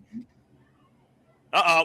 Now everyone's trying to get involved. Takes down Valentina, takes down Journey, and there goes Journey again. Just taking down everybody here. Big forearm. Gets the midsection. Danny Mo, a chance running out here, impressing everyone here at Podermania. A little fake out and a strike to the midsection. Danny Mo, current Joe Grand UPW and Remax Pro champion. And a cold red cover down Ollie. I think she kicked out before that save, but it was close. Well, you see the sense of urgency there. Reverso. What the hell? Oh! That was a beautiful combination right there. Yeah, nice combo. I'm not sure what she. I'm not sure what she calls it. Miz used to call it the reality check, but that was way more involved. Yeah, well, Codebreaker just neutralized that factor, and a big boot by Valentina Rossi being the spice by Rachel Leg. Flies out of the corner across body. Bites flying everywhere. I knew it was going to happen eventually here tonight. Oh, the straps are down, brother. And Rachel Leg, we're going to go to a different zone. Gets caught with a super kick. Journey Burke with the air raid crash. Oh, my goodness. What a crash landing. My Lord. Yeah, it looks like a freaking crash site right now. The only woman standing is Journey Burke. Journey Burke and Danny Mo, I believe, are the 2 legal ones. Wait a minute. Oh, no. Oh. Danny Mo, though, beating her to what looked like maybe a Sister Abigail. Tag made now to Serena Vale. And Danny Mo catching her. Mitsunoka driver! The done the beautiful cover! And Valentina with the save. That was nicely done. That was like a very pretty Michinoku driver. That was 2 9900s, Noah. Man, that match was over. Yeah, and you sense of urgency now. And again, the referee's losing all control here. Valentina Rossi squaring with Emily J. Danny Mo squaring off with Journey Burke. And I believe Rachel Lay and Serena Vale on the outside. Meet at the mines. Irish Reverso. Opposite sides taking control here. Just bedlam right now, Podermania. Oh, stir! Or Pandemonium in Poder, baby. Emily J. and Danny Mo. Oh. What is this? Irish whip. A little bit of teamwork here with the handstands. That's a bit of a unique crazy. connection with these two. Oh, stalling drops. That was friggin' Double awesome. splashes. Now, Rachel Leigh now tag made. Rachel Leigh up to the top rope. We might finally get to see what she has perfected here. Up to the top is a double. Ooh, choke shield bomb. I was going to say shield bomb. To Serena Vale. Rachel Leigh Serena right is... now. Oh! Handstand takeover splash. Cover back press the far leg. And Rachel Leigh and the J&J with the win. God damn, that could... Did they get it? Did she get it? She got it. She hit it. Stuck the landing. Ooh. Perfect sound on that comment, Ash. Yeah, very nice. Nicely done. Man, Yeah. that could have gone so many kinds of sideways, but Rachel hit it. She got the 3 count. Good on her. I've seen her do that before, actually, as her finisher, beautifully perfected by the Prince of Perfection. Emily J, Rachel Leigh, and Danny Mo with the win here at Podermania in their Podermania debut. Right? A great debut by all 6. How crazy would a match between Rachel Leigh and Soul Ruka be? Dude, take my money. I'll write a check. Never say never. As Rachel Leigh, of course, has those ambitions of one day being part of the WWE, as that is many of people's dream to ascend to the grandest stage of this business, as all 3 leave hand in hand. Well done to Emily J, Rachel Leigh, and Danny Mo. Dynamite debut by all 3. She's got the look and she's got the athletic skills. I can see her on NXT television. Yeah, definitely. Let's go down to Headland for our next match here as that continues. What a good showing for all 6 women. Say, microphone. There we go. Now we hear a lovely voice. Just the Mike, like, please don't piss Heather Lynn off. Y'all should know better than piss Heather Lynn off. Somebody's ass. About to say she's been here since Podermania episode 1, so you would think. Oh my gosh. All right, let's see what we got next. Oh my. Singles action ahead here at Podermania, where hopefully it won't be too much of a nut and fuss.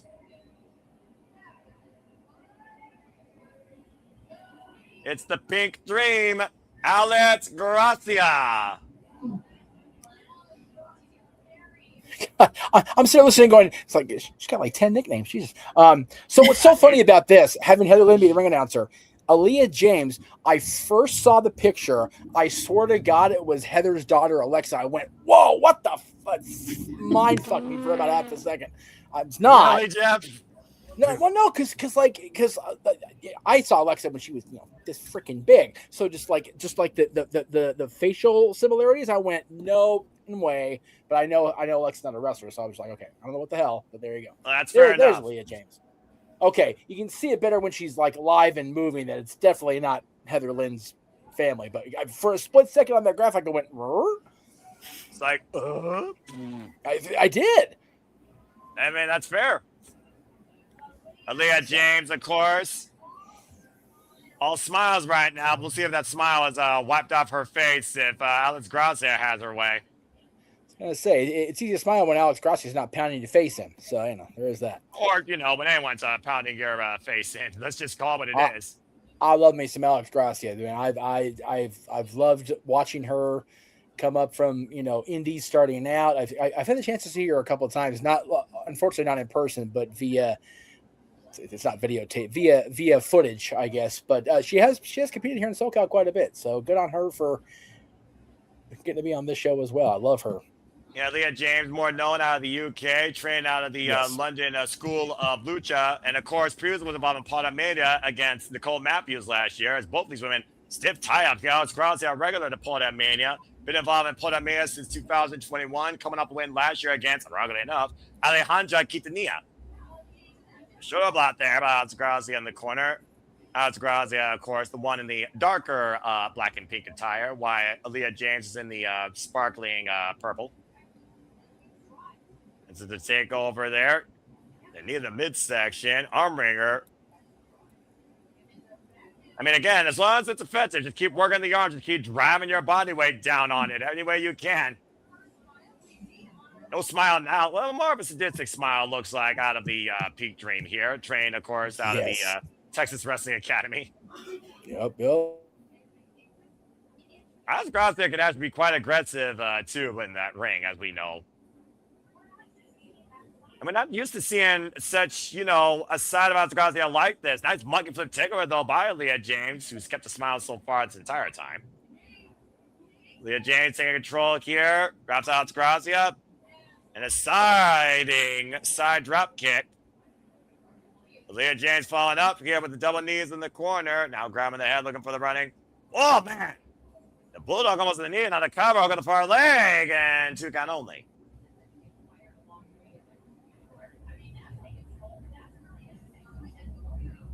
Aleah James, of course, as I said, primarily you might remember her from NXT UK at one point if you've never seen her before. 28 years of age, involved, 6 years in the game.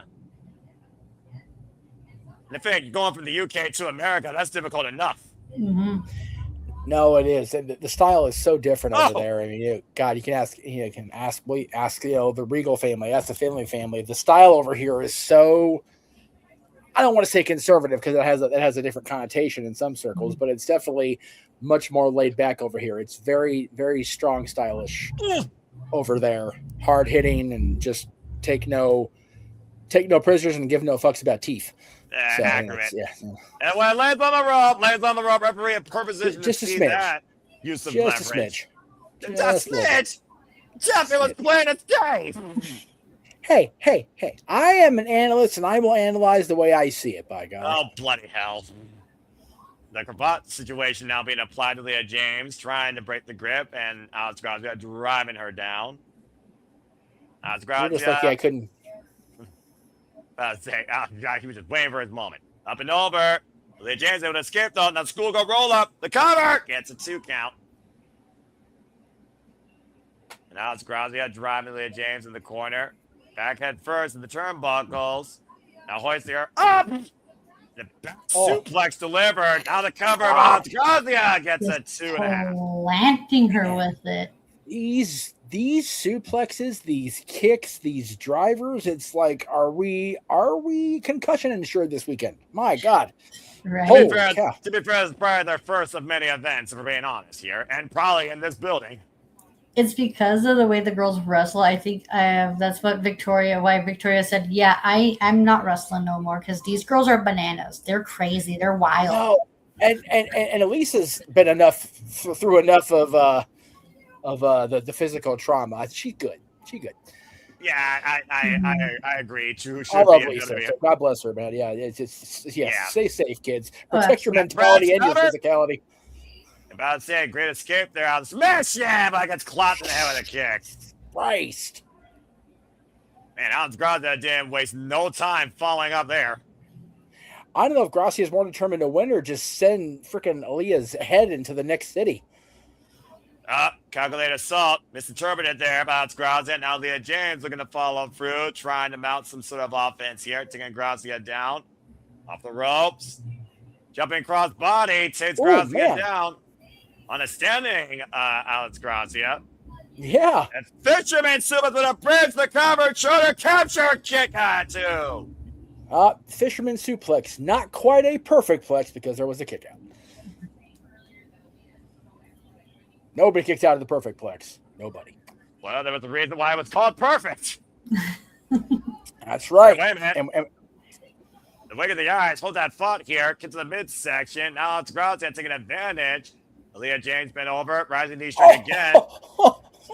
How's your face? How's their head cover? Holding a leg. That is. Wait. I was gonna say that wasn't a pinfall. That was a beat down into submission. She just happened to cover it.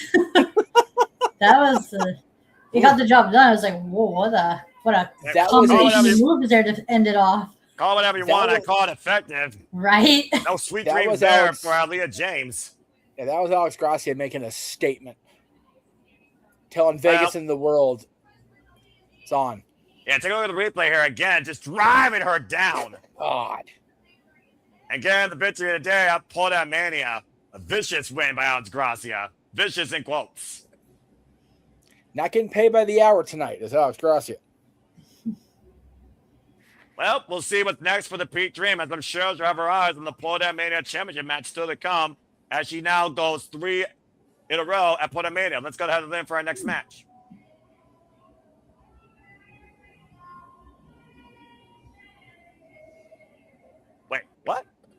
Yeah, I think it's the Podermania champion already. Oh! Wow. All right, then. Angle alert. Just saying. If you're not going to have the main championship be the main event, there's some sort of angle alert here in the next few matches. Just red sirens. We got more matches ahead of us? Well, yes, possibly, but in the meantime, time for TCB. I mean, yeah, it's fair. As here comes Shotzi Blackheart returning to Podermania for the first time since the inaugural show in 2019. And as you said, Jeff, a very underappreciated talent under a former employer, but ever since she literally let the shackles be removed, she's been unstoppable and ballsy as hell more than ever on the independents. She's been everywhere. Big hugs at ringside, big high fives for Jay and Walter. So happy for this young lady that she's not been driven out of wrestling by corporate bullshit. They tried. God, they tried. If I had to say one thing about Shotzi Blackheart, she's taken this business by the balls since she left the WWE. Yes, she has. And you know what? She was going to, whether the E let her or not. So good on her for being able to do her thing still. And God, she looks better than ever. This is the first time ever one-on-one matchup, by the way. She's never faced Brittnie Blake, as she currently is the House of Glory Women's Champion. But that's what it's about tonight, as we welcome our Podermania Women's Champion, Brittnie Blake. Poder Championship in hand, of course, for this unique technician of the ring. 13 years involved in the game, trained out of the GCW dojo. Of course, led by the likes of Drew Gulak, and has held the Podermania champion now for 690 days. This will be her second defense after being Chrissy James back in 2024 and successfully defending the title last year against Zoe Lucas. And let me just say that stat, 13 years in the business, it didn't used to be women's wrestlers had that longevity in any form because of the nature of how women's wrestling was booked prior to what's now been dubbed the Divas Revolution, the Divas Evolution, whatever you want to call it, the Women's Revolution. It is so gratifying for me as a fan and a former promoter to see a 13-year veteran go into a main event match during WrestleMania week in one of the biggest cities in the world, one of the biggest nights of the week, biggest nights of the year against a former WWE superstar. Just, if I could stand up without throwing my back out, I would totally stand up and applaud. But by God, I'll applaud here. Wouldn't blame you in the slightest. Shotzi Blackheart, by the way, has been involved 11 years in this game. Of course, the ballsy badass. There you go. Combined 24 years experience amongst two women's wrestlers. Just take that in for a moment, watching at home if you're not paying attention. That's fucking amazing. And, of course, if Shotzi Blackheart wins, she will be the fourth Podermania champion, following the lunacy of Miranda, Alize, and Christy James, and the current champion, Brittnie Blake.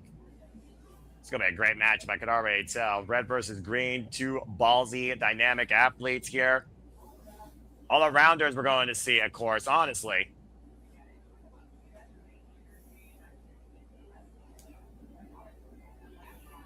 This is going to be wild. Probably wrestling trying to bygone life, but obviously they're not the same woman they used to be. As the bell rings, we're underway here for our Podermania Championship match. A Continental tie-up here. I do wonder, though, again, with the marginal level of experience difference with these two, I wonder what they will bring to each other tonight. The last time these two shared a ring, why this is the first one-on-one matchup, they actually shared the ring 200 times. 2019, 2018, 2018, best two out of three falls, and it was a 6-woman tag. 2019, it was an 8-way matchup. That night, float over cover, Brittnie Blake. They haven't seen each other lately in the ring for damn near 7 years. Covered by Shazza up the Maestro, gets a 1 count. I love this face-off so far. In the backslide by Brittnie, gets a 1 count here. Almost a filling out process, I would say, Ash. Inside cradle, it's a 2 count. Yeah, they're both like pretty evenly matched so far. Well, again, we talked about, like Jeff so put, the level of experience that these two have, but also, again, these two, it's one of those things where you may not be necessarily that familiar with each other, but as soon as you get back in the ring, you learn a thing or two once again about each other. That's a strength here with the Greco-Roman knuckle lock right now, and Shotzi trying to drive Brittnie down, who is bridging onto her toes. Incredible neck strength there. Mm-hmm. Again, back up to Virgo base. Breaks the single grip. Escalera up to the top. Good arm drag takeover there by Brittnie Blake. And follow through. Oh, jeez. Jazzy gets the boot up. On the second rope. Mids-out. Drought Kid sends Brittnie Blake in the other time zone. Nicely done. Just kicked her with authority. And on Shotzi now on the follow through Tiger Feint kick. I don't know what the area code is in Las Vegas, though. 702. Thank you, Jeff. Now Shotzi. I should not know that. Up to the top. I should not know that, and I can't explain why. Anyway, no, I'm kidding. Deep arm drag takeover, Brittnie Blake. That's all good. No, deep arm drag takeover. Go ahead. No, as these two girls are tearing it up, we definitely need to call Dynamite. 2 matches newly announced: Ciampa versus Xavier, Ospreay versus Ichiro. It just okay. Excuse me. We're calling it. We're calling it. Yeah, we're calling it. We're calling it. It's official. Yeah, we're calling it, folks. Stay tuned. We'll take a short break at the Podermania to remind you what's up ahead, and we'll be back here covering AEW Dynamite Spring Breakthrough. Stay tuned. Well, I would say retro cover tomorrow, like we talked about. That way we can give our other 2 shows tonight. That's fair. The proper tomorrow afternoon. We'll make a time official tomorrow afternoon. But yes, we'll cover on Spring Break for hashtag spoiler free. Anyway, in the meantime, though, it's about these 2 women in the Podermania Championship. But again, no, it's advertising. It's advertisements. It's a nice thing. I mean, we know that Shotzi Blackheart, she just got announced. She's going to be involved in the Progress Wrestling show that we're calling tomorrow. Nice. And of course, we know she'll be involved in House of Glory, defending her championship against Charlie. Oh, Brittnie Blake. Oh, Hot with a big thrust kick. Now Shotzi up the apron with a cannonball, wiping Brittnie Blake out on the floor. Getting ballsy here tonight in Podermania. I'm about to say, usually you don't find the wrestler sitting with the fans. I'm just saying. Yeah, of course, that one. Shotzi Black. Shotzi's always been an exception to that, though. To be fair, she loves her fans, man. That's fair. Now dragging Brittnie Blake back inside the ring. As I said before, Shotzi Blackheart is the current House of Glory Women's Champion now for 146 days. Also the MLW Women's World Featherweight Champion. And Tope Suicida by Brittnie Blake, wiping shots on the outside of both these women going for broke. Well, you have to. You have to. It's a marquee championship match, biggest week of the year. All cards on the table, especially in Vegas. Mm-hmm. And one of these women looking to hit the ultimate jackpot here in that Podermania, the Podermania Women's Championship. Now hammer locking the arm between her legs, looking for a submission. Golly. Turning her in. Maybe looking for a clover leaf. Shotzi able to escape. I'm not sure. Oh! She braced off of her knee with that strike. Wow. That was diabolical. Also, probably was more effective, but only got her a 2 count there, to your point, Jeff. My God, that was sinister. Bracing off somebody's knee to knee him in the face is just mean as fuck. Well, let's not forget who we're dealing with here. This is I know. I'm just saying. I know. I'm just throwing it out there. Oh, my Lord! With the reverse cannonball into the corner, and a cover. Matchbook gets a 2 count. Brittnie Blake, former MCW Women's Champion from Big G's neck of the woods, and WSU World Champion and ZCW Medal Valor Champion in her illustrious career. Irish whip in the corner. And Shotzi follows up. Brittnie Blake gets the boots up, though. Shotzi catches them. Now, Shotzi, what's she looking for here? Turning her over. Cinching in a high angle Boston Crab. I was going to say very lion tamerish more than Boston Crabbish. But the fact of the matter is, though, Jeff, the way that she had her position, Brittnie Blake had an easy way to get to the ropes for the break. Way. Yep, could not sink in and lynch it up. So Brittnie with those long legs and long reach had an easy escape. Oh, back elbow strike, fighting off the suplex attempt. Step up Inzaguri, rots Shotzi Blackheart to the corner. A big opening here for Brittnie Blake, who falls in.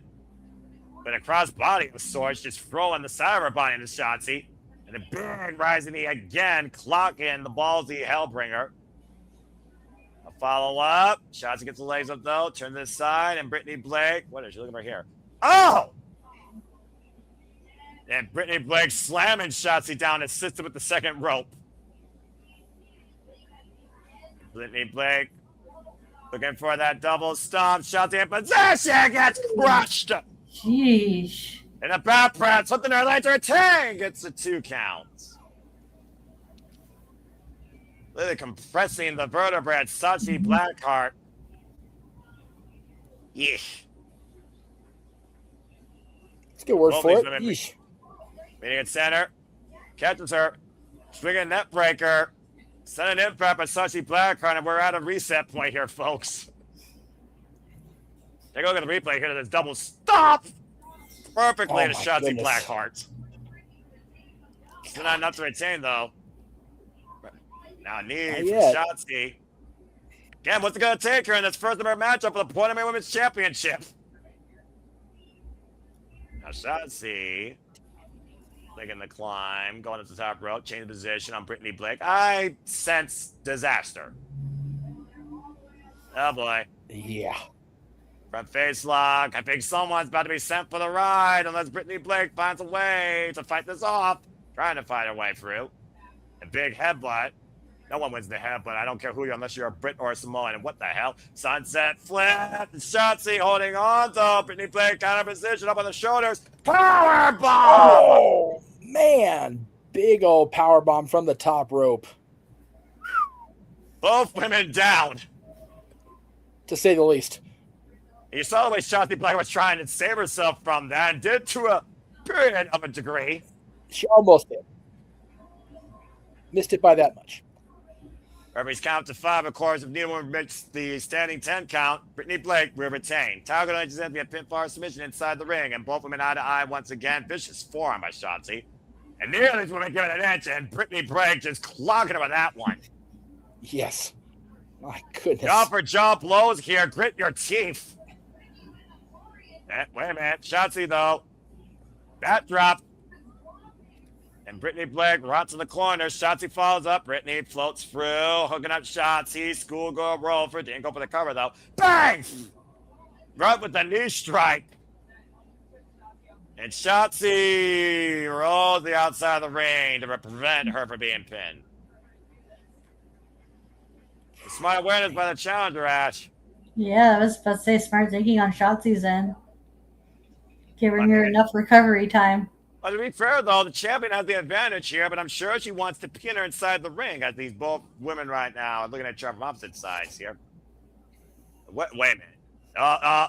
Wait, hold on here. Oh, hold on. She's looking for plunder. She's looking for plunder. Oh, they both are. Oh, Lord. I should have known it was going to reach this point at some point. This is all JJ and Walter's fault. They're the ones that got these kendo sticks. This is all on them, folks.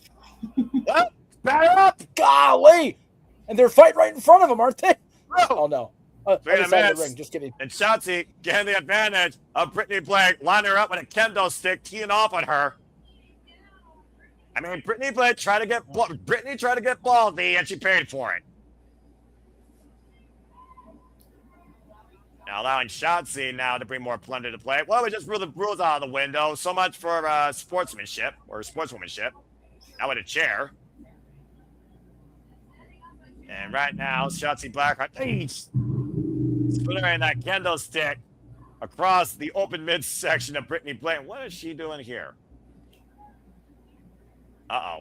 She's going to go for a cannonball of some sort? And a run up! Oh, never mind. Knees to the face. I see that. Brittnie Blake just took it. Damn near a Meteora. Tossing Brittnie back inside the ring, and Shotzi Blackheart might be looking to send Brittnie into her ball pit up to the top rope. Oh, it's nothing but knees. Oh, man. Wait a minute. And she was going for tie her up there. Uh-oh. It's not fully. Shotzi immediately tapped out. Wow, I was going to say she didn't get it fully applied, but she still made Shotzi tap. I'll be damned. Wow. Well, the damage done to the legs throughout the match and that high angle lion tamer and her back into the knees of Brittnie Blake did help Marz at the duration towards the end of this match. Somehow Brittnie Blake retains the Podermania Women's Championship. Great victory, though, against Shotzi Blackheart. The hell of a war. Yeah, it was. It was short, but it was intense. Yeah, Bowser, you love seeing those type of things there, right there. Both women got balls in the 9, and Brittnie Blake retains against Shotzi Blackheart. And we'll see, I'm sure, soon enough, who will step up to challenge the champion next. Well done, Brittnie Blake, still Podermania champion. It's kind of a match where you go, women's wrestling. I mean, I can't even do that all night. I can't even do that all night, if I'm being perfectly honest. That's fair. That's fair. Up and Emily, as we go to ringside with Emily May and still the champ. Let's see what the champion has to say. As she will now see day 700 with that gold. Wow.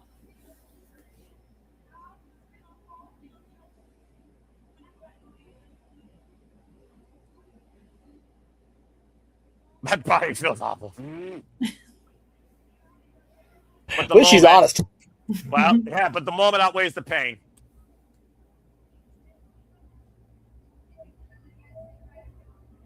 And she looks forward to defending again soon and soon. Her next challenger is, well, Brittnie Blake. Now 2 defenses successful. Still Podermania champion. Well done. Who's going to beat Brittnie Blake for that title, though, is the question. As we go to Heather Lynn, I believe, for our next match. And then I think you actually have some news to share with us, Jeff, once we get the introductions with this. Well, I sent you the graphics, so let me know when it's ready. Oh, okay. Let me go ahead and do that. Yeah, this is big across what used to be called the multiverse of media. I'll say that. All right, let's see here. And let me go ahead. That's in your chat.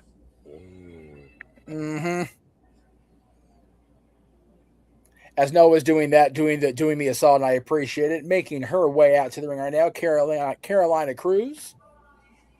As she prepares to go for her one-on-one match against Miranda Alize. This is going to be another rocket buster for sure. I'm about to say that's putting it politely, but I'll let you go ahead and make the announcement first while I talk more about this match. It's now in there. So what the world? So yeah, all the stuff that's been going down lately with these particular people. Our friend David Diaz, former Wrestling Trivia Challenge contestant, champion, I believe. He may have been champion. Contestant is going to interview the one and only Diana Hart Smith, and that interview will be on NoDQ.com this week. Stay tuned, everybody. About to get a little salty across NoDQ.com, so stay tuned for that, folks. As Carolina Cruz's opponent makes her way to the ring here, Miranda Alize, here at Podermania. Miranda Alize taking on Carolina Cruz. Alize, thank you. Miranda Alize, trained by Bugatti, known as the Lucha Baddie. And, of course, Carolina Cruz is also no stranger to the Podermania stage, known as the Havana Savage. Been an absolute staple here in Podermania over the years, of course. And as I even mentioned, former Podermania champion, we just saw Brittnie Blake successfully retain her title. This is going to be a fun match. Carolina Cruz, who's still relatively new to the business, of course. Bell rings, and we are underway for this one-on-one matchup. And Connor will tie up here in the early going. Hey, look inside headlock and the shoulders down. Gotta watch yourself whenever you're in a submission, as your own body could be caught in the process. Shoulders down again, gets a 2 count. Carolina Cruz previously involved here at Podermania last year with a win over Sue Young. You're going to go 2 years in a row at the Podermania stage.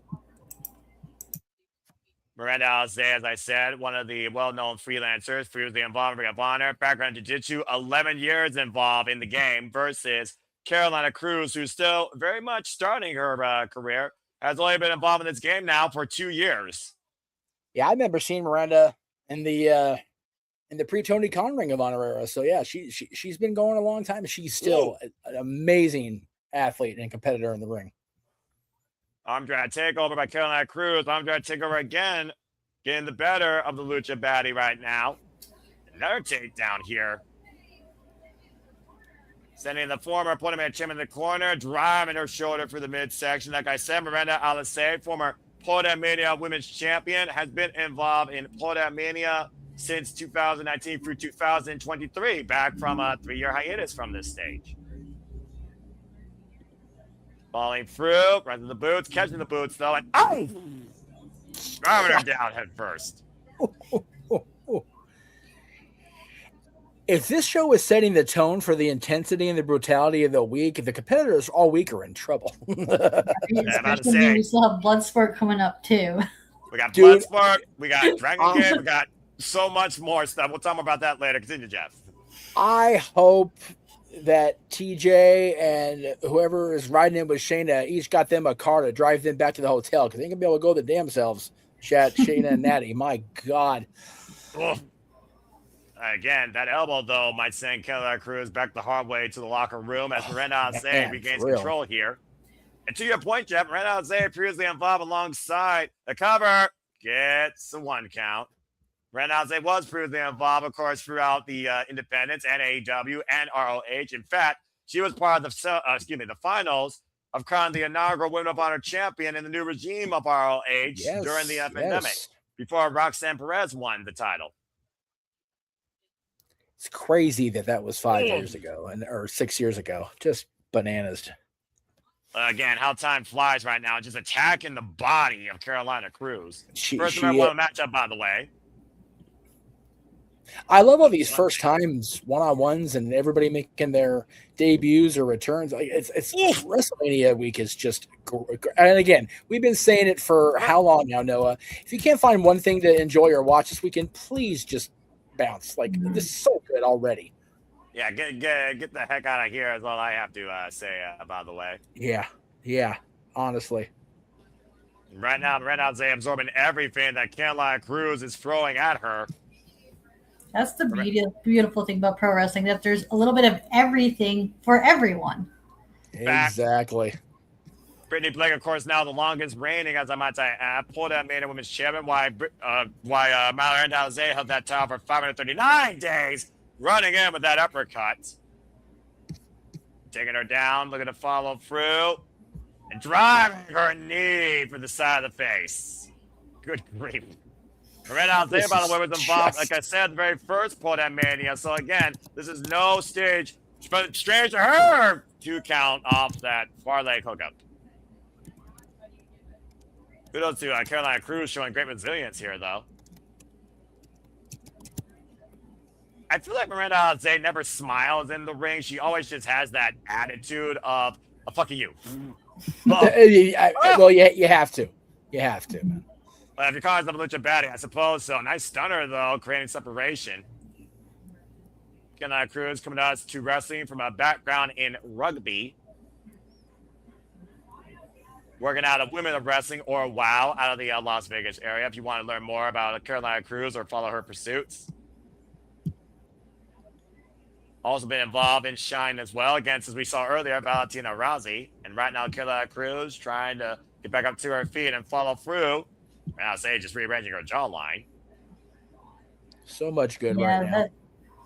That stunner must have done a number on her then. Carolina Cruz in the driver's seat now. Swinging a miss, Miranda Alize, and another face breaker over the knee. Follow up. Drop kick. Whoa, she fired up here.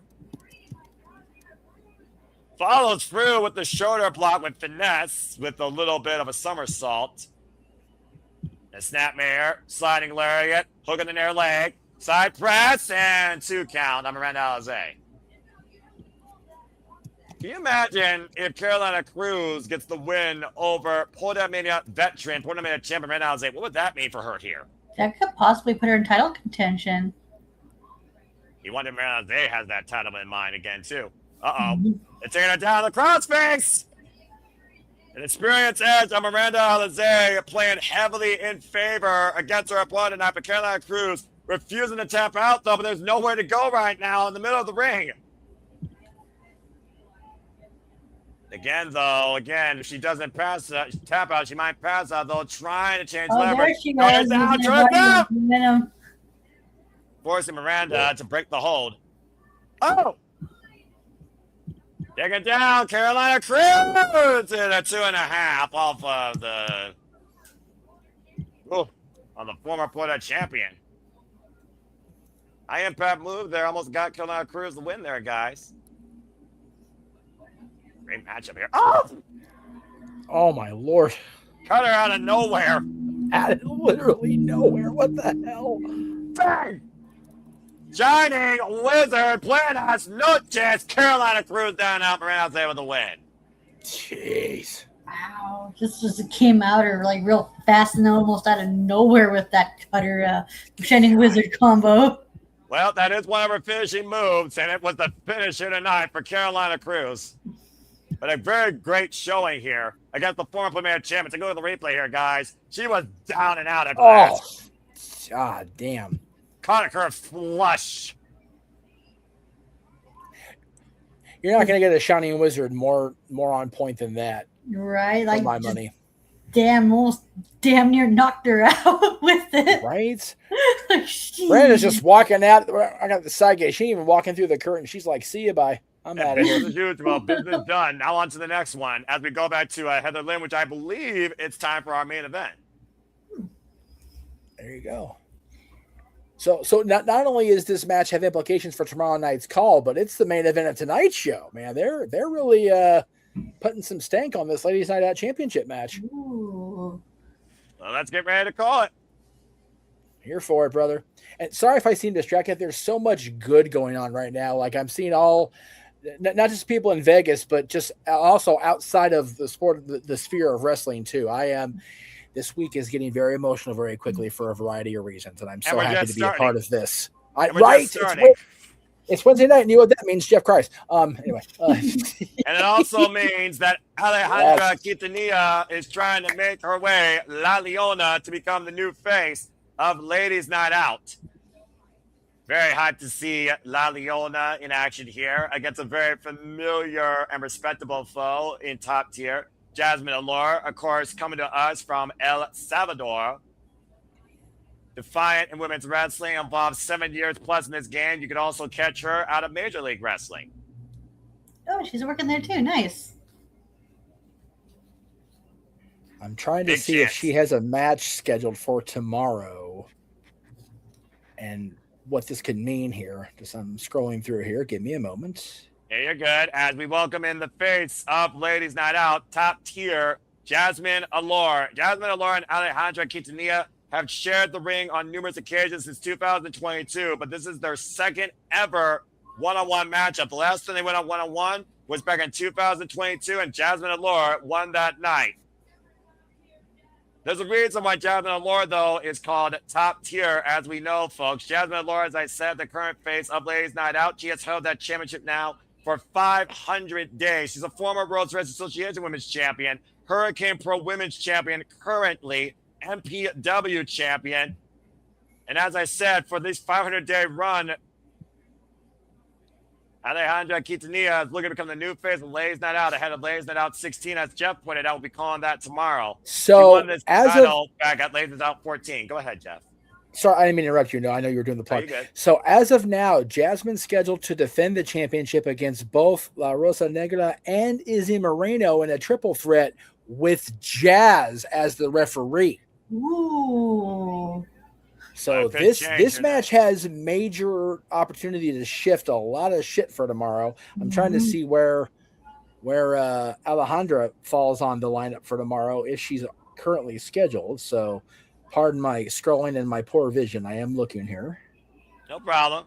And Alejandra Quintanilla, as I said, former RCW Women's Champion, RCW Phoenix Champion, DFW All-Pro Tag Team Champion alongside It Girl, Maya World, and AEW. So Alejandra is currently booked in a 5-way match with Brittnie Blake, Vanilla Vargas, Jazzy Yang, and Kristen Blake. So we can have two major lineup shifts here, depending on who wins this match here. Right. Cards subject to change. But I'm saying, though, no shit. He's held this title, guys, since December 2024, and this is her 19th defense. Again, she's top tier for a reason, so I don't know. She's beaten Sarah Brookside, Calientina, Fallon Gray, Killer, Kelly, Charity King, Haley J, Eden Gray, Ashley Fox, Ray Lynn, and others, including Vipers. Takedown, though, Alejandra fast on the attack. I love how quick right now Alejandra is literally on Jasmine Allure. Jasmine Allure right now taking out of her game. Quick cover. Gets a 1 count. Slide out. Quick cover again. Bridging out. Don't blink here, folks. Beautiful exchange here so far. Whoa, take out Tiara. Takes Alejandra up and over. Alejandra. Hurricane run of her own on Jasmine Allure. I knew it was going to be probably the most even matchup tonight, though, based on their history alone. Yeah, no kidding, right? Oh, my goodness. Get to the midsection. German suplex, and might be looking to channel one of the all-time greats here, Jeff. Popping the hips, rolling through. There it is. Oh, yeah. Oh, yeah. Right now, Tres Amigas by Alejandra Quintanilla. I love it. Involved 6 years professionally in the game, trained by Ray Campus and Steve Moreno out of AAPW Wrestling School. Look for the Tiger Fang kick, and Jasmine Allure able to scout it, though. Ducks beneath the clothesline, off the ropes. Cazadora. Oh, face buster. Ooh, Nicely done. Of it. Nice counter. Cover and a 2 count. Wow. She ain't the champ just for no reason, y'all. Mm-hmm. It's the reason why she's called top tier. I call her the queen of the Indies. At one point, Mr. Bald was called the king of the Indies. Jasmine Allure has proven more than enough why she is the queen of the Indies in the face of Ladies Night Out. Hey! Into a net breaker, vicious net breaker, cover, and a 2 count. You were saying that. That was a smooth neck breaker. Oh, and boot to the side of the head of Alejandra Quintanilla. I'm not sure how wise that is. I'm about to say, you don't want to mess with Lioness. Again, talking trash. Who's the prey? Who's the predator? You tell me. Oh. Punch strike here, and Alejandra not backing down. Jasmine Allure, by the way, is the 3rd longest reigning Ladies Night Out champion, the 4th Ladies Night Out champion. Open punch strike, vicious. Uh-oh. Oh, boy. Oh! Can you hear that? Yes. I felt that. A little bit of stank behind that last one, if you ask me. Oh! Reverse sling blade. Alejandra Quintanilla sends Jasmine Allure down face first. Another drag takeover. Jasmine Allure following the legacy of Eva Leach, Janai Kai, and Angelica Risk, the former Ladies Night Out Women's Champion. Nice hook kick there by Quintanilla. Right to the mouth, looking to follow through, and hitting the Tiger Fake kick this time to Jasmine Allure. Springboard, crossbody, cover, hook of the leg, and a 2 count. Nearly a new champion. Very close there. Last successful defense, the Ladies Night Out Championship for Jasmine Allure was against Zaya Brookside at Ladies Night Out 15 last year in November. Double underhook. Oh, man. On her feet and springs forward with that drop kick. And what is this? Oh, maybe looking for lightning spiral. Alejandra able to scout it. Gets to the midsection though. Back kick. Double underhook in control. Oh! Angel's wing. Shout to Christopher Daniels. Cover. Kick out at 2.5. Ooh, that was almost it right there with those Angel's wings. My goodness. Alejandra Quintanilla looking very confident, thought that she had it right there. Shout out to one of the all-time greats of independent wrestling, who just went into Independent Wrestling Hall of Fame last year. Codebreaker! A sidestep, and Jasmine Allure up the ropes. Wait a minute. Looking for the tiaras. No. Lightning Spiral! Into the cover. Put the far leg. That is it! Jasmine Allure retains. Wow. Just like that. All it takes, brother. Mm-hmm. Top tier still on top of Ladies Night Out and will go in tomorrow as such. 2 shows later, Ladies Night Out 16th. Take a look at the replay here, guys. Jasmine Allure with that lightning spiral. That was it for Alejandra Quintanilla. Someone tell me this rivalry is nowhere near over. Yeah, I'm thinking the same thing here, brother. Yeah, this is probably the carry over somehow for tomorrow night, right? I am curious though why they had this be the main event and not the Podermania championship, but like I said, angle alerts are a thing.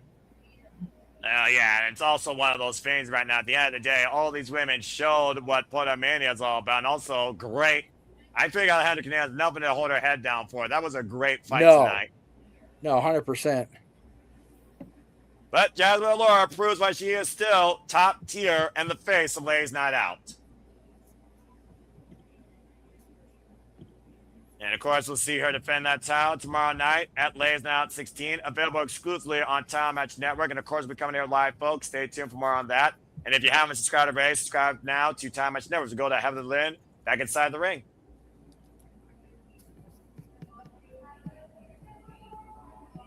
Wait. Oh, we got more. Oh, this is our main event. What is this? What match didn't happen yet? Do we have Time for them? I don't know. I guess we're gonna find out here. Oh, okay. Charlie Evans. Was this advertised? Did I miss something? I don't think did they? so. Did they move it? Maybe. I'm trying to look at the graphics you sent me that JJ gathered for us.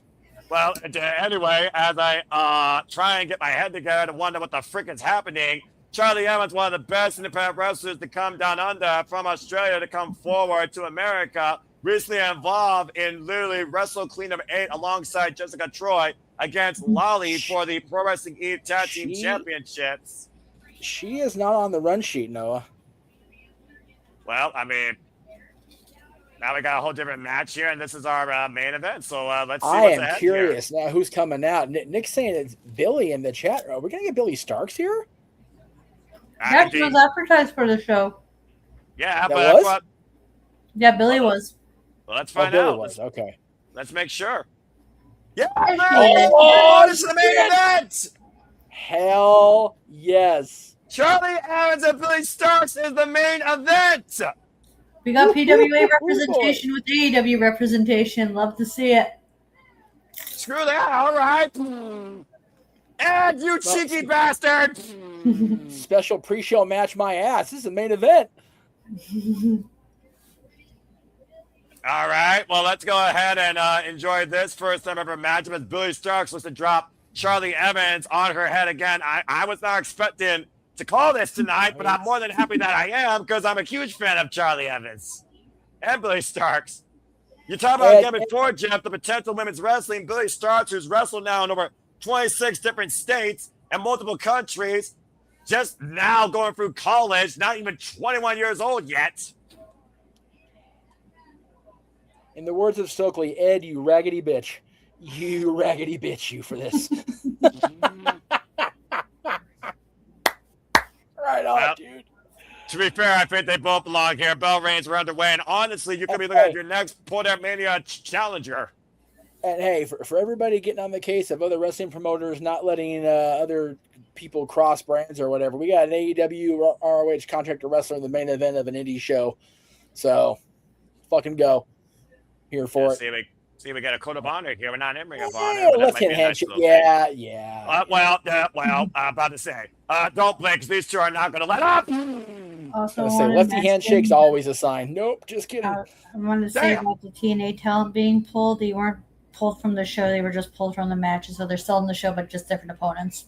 I was gonna say just TNA, and I love Carlos fine, so it's okay. Yeah, that's fair. Anyway, I'm just covering us so you don't want people aggregating. No, I know. Carlos is a friend of the channel. Mm-hmm. All right. Anyway, don't worry about that bald guy. Right? German suplex. Charlie Evans fired up. Now German suplex to Billie Starkz.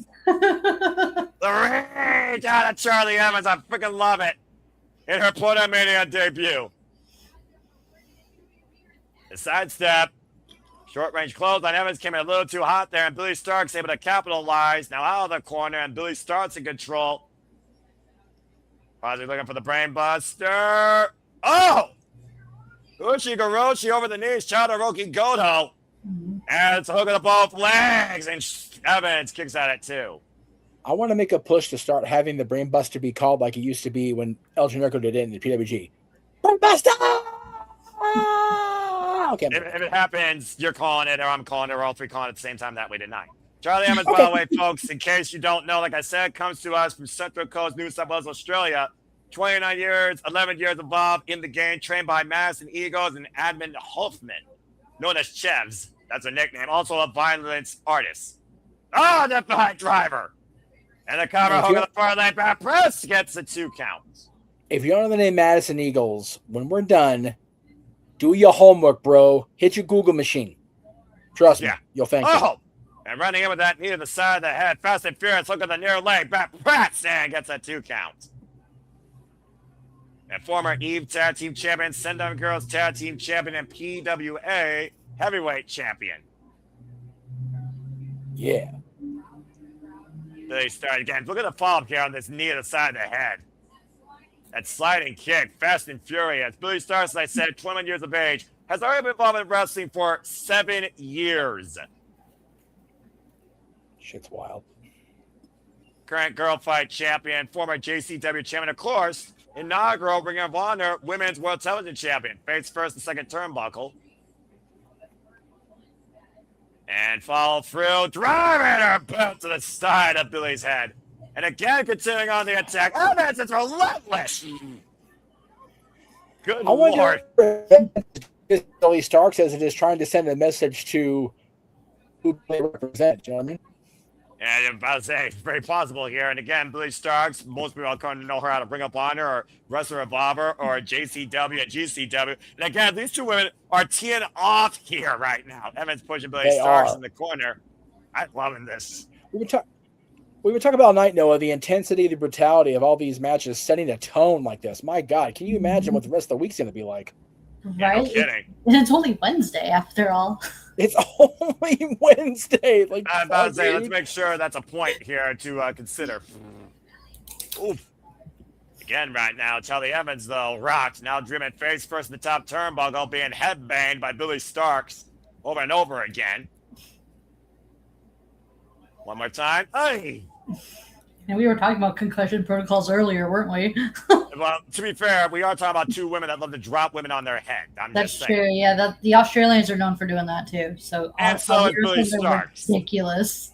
Yeah, and Billie Starkz is also insane. Pizza Cat Jr. rolled through by Evans. Well, Billie Starkz reversal though. Deep roll, got her. She got her. She got her. Oh, run for your life, Billie. Run for your life. Holy hell, Billie Starkz did beat Charlie Evans. Wow. Without any shenanigans. That's the scary part. Yeah, Billie Starkz was just able to reverse the pressure on the shoulders and a deep roll up on Charlie Evans. Yeah, she's just as surprised as we are about her getting the win. Charlie is sitting there like, oh yeah, I was gonna say she was sitting there seething, like kind of like calm face, but yeah, she's pissed. She's shocked, is what it is. I would be saying that's an upset. Oh, she's going after her. She about to wreck shit. We're not done. We're not done. Oh no! Wait a minute! Run, security! Won't die. Yes, referee, wave your arms. That'll get it done. And Charlie Evans making chase for Billie Starkz, who might want to get the hell out of Las Vegas, if I'm being perfectly honest. JJ Walsh looking at the curtain like, what the fuck just happened? We see you. There we go. Now we're done. Well, about to say, that being said, that's... I mean, again, I hope that they got security back there because I think Billie Starkz needs to fear for her life. Yeah, I was about to say, run, Billie, you gonna die. She dead girl running. Are they still on? Wait a minute, are they still on? I think that we're done here now. I believe. Okay. I believe that was it. So again, thank you all for tuning into our coverage of Podermania. I hope that you all enjoyed this incredible all women's wrestling showcase. First and foremost, before we talk about upcoming events, Jeff, closing thoughts. Like I said, these ladies set the tone. They are the Shawn Michaels of the weekend. Every single card, every single show has to follow that. Good luck with that, kids. Ash, closing remarks. I love the show. This was such a fun watch. Yeah, it was. It absolutely was. And I thank all of you that were along for the ride, watching us call it the entire time. Again, stay tuned at Super Studios. There is still far more content and coverage to come to keep you in tune with all things wrestling. Again, as you heard, we got Dragon Gate, we got Midnight Express, but also Spring Breakthrough. It will be a retro tomorrow after our progress coverage. So probably around 6 p.m. Eastern Standard Time. Then we'll have a 2-hour break before we, of course, cover the WWID Showcase. Speaking of which, as you know, with Thursday, we have Progress Wrestling in the afternoon, followed by now AEW. And then we'll cover WID as well as House of Glory with Ladies Night Out to conclude Thursday into Friday. Speaking of Friday, get all the GCW you can out of the collective with the word on Lucha, Josh Burnett's Bloodsport, Stardom American Dream 2026, joining us, Spring Break, and Juggalo Championship Wrestling. As we go into the weekend for WrestleMania, there will be more GCW along with Effie's Big Gay Brunch, where, again, Effie and Allie Katch will fight one-on-one prior to that show. Loser leaves GCW. And also we have the Immortal Clusterfuck and before we get into WrestleMania Saturday. And, of course, Sunday we'll conclude all things with Spark Joshi. As I just talked about earlier, you'll see Kai McKenna on that show, along with other favorites you saw now in Podermania and others from Stardom. We'll be calling that prior to WrestleMania Sunday Vegas before we close the weekend out, of course, with Monday Night Raw. And, of course, after the WrestleMania weekend concludes with both nights of WrestleMania, stay tuned for the longest, probably most ridiculous edition of your Sunday night shenanigans hosted by me, where we look at the entire outlook of WrestleMania week, all to follow WrestleMania. And that's really all I got to say for now is, again, you folks got a couple of hours now to rest up before Dragon Gate. So with that being said, I think that's all that needs to be said. So again, thank you, Heather Laredo, for this incredible women's wrestling showcase. Incredible work by all. Shout out to Heather Lynn, Beta Scott, Emily May, and again, congratulations, Jasmine Lore and Brittnie Blake, who are able to hold on to their championships. About to say, I mean, again, Jeff, it is what it is. They held on. I mean, you know, what you like? Well, no, it was Jasmine Allure retaining her Ladies Night Out championship, and Brittnie Blake. Brittnie Blake. Sorry, wrong Brittnie. I am so tired. I got no sleep. You're thinking Brooks. Okay, I'm thinking Brittnie Brooks. Like, no, that's not true. Sorry. Yeah, I got you. Why am I trying to go against the master of commentary and all things independent wrestling? God damn, I'm tired. Don't mind me, folks. Yes. All right. On with the weekend. Yeah, literally all about the weekend, all aboard. Hope you all enjoying day one. Stay tuned for what's to follow. For Ash, for Jeff, I'm the Seminole Foster. Until we see you next week in the studios, make a pause and bats in life. Have a good day and continue to enjoy wrestling through the good night. I will see you all tomorrow for Progress and AEW. Until then, continue following us here at the Super Reliable Studios. Take care, folks. This has been Podermania, an incredible women's wrestling showcase. Have a good one. Man, that was fucking awesome.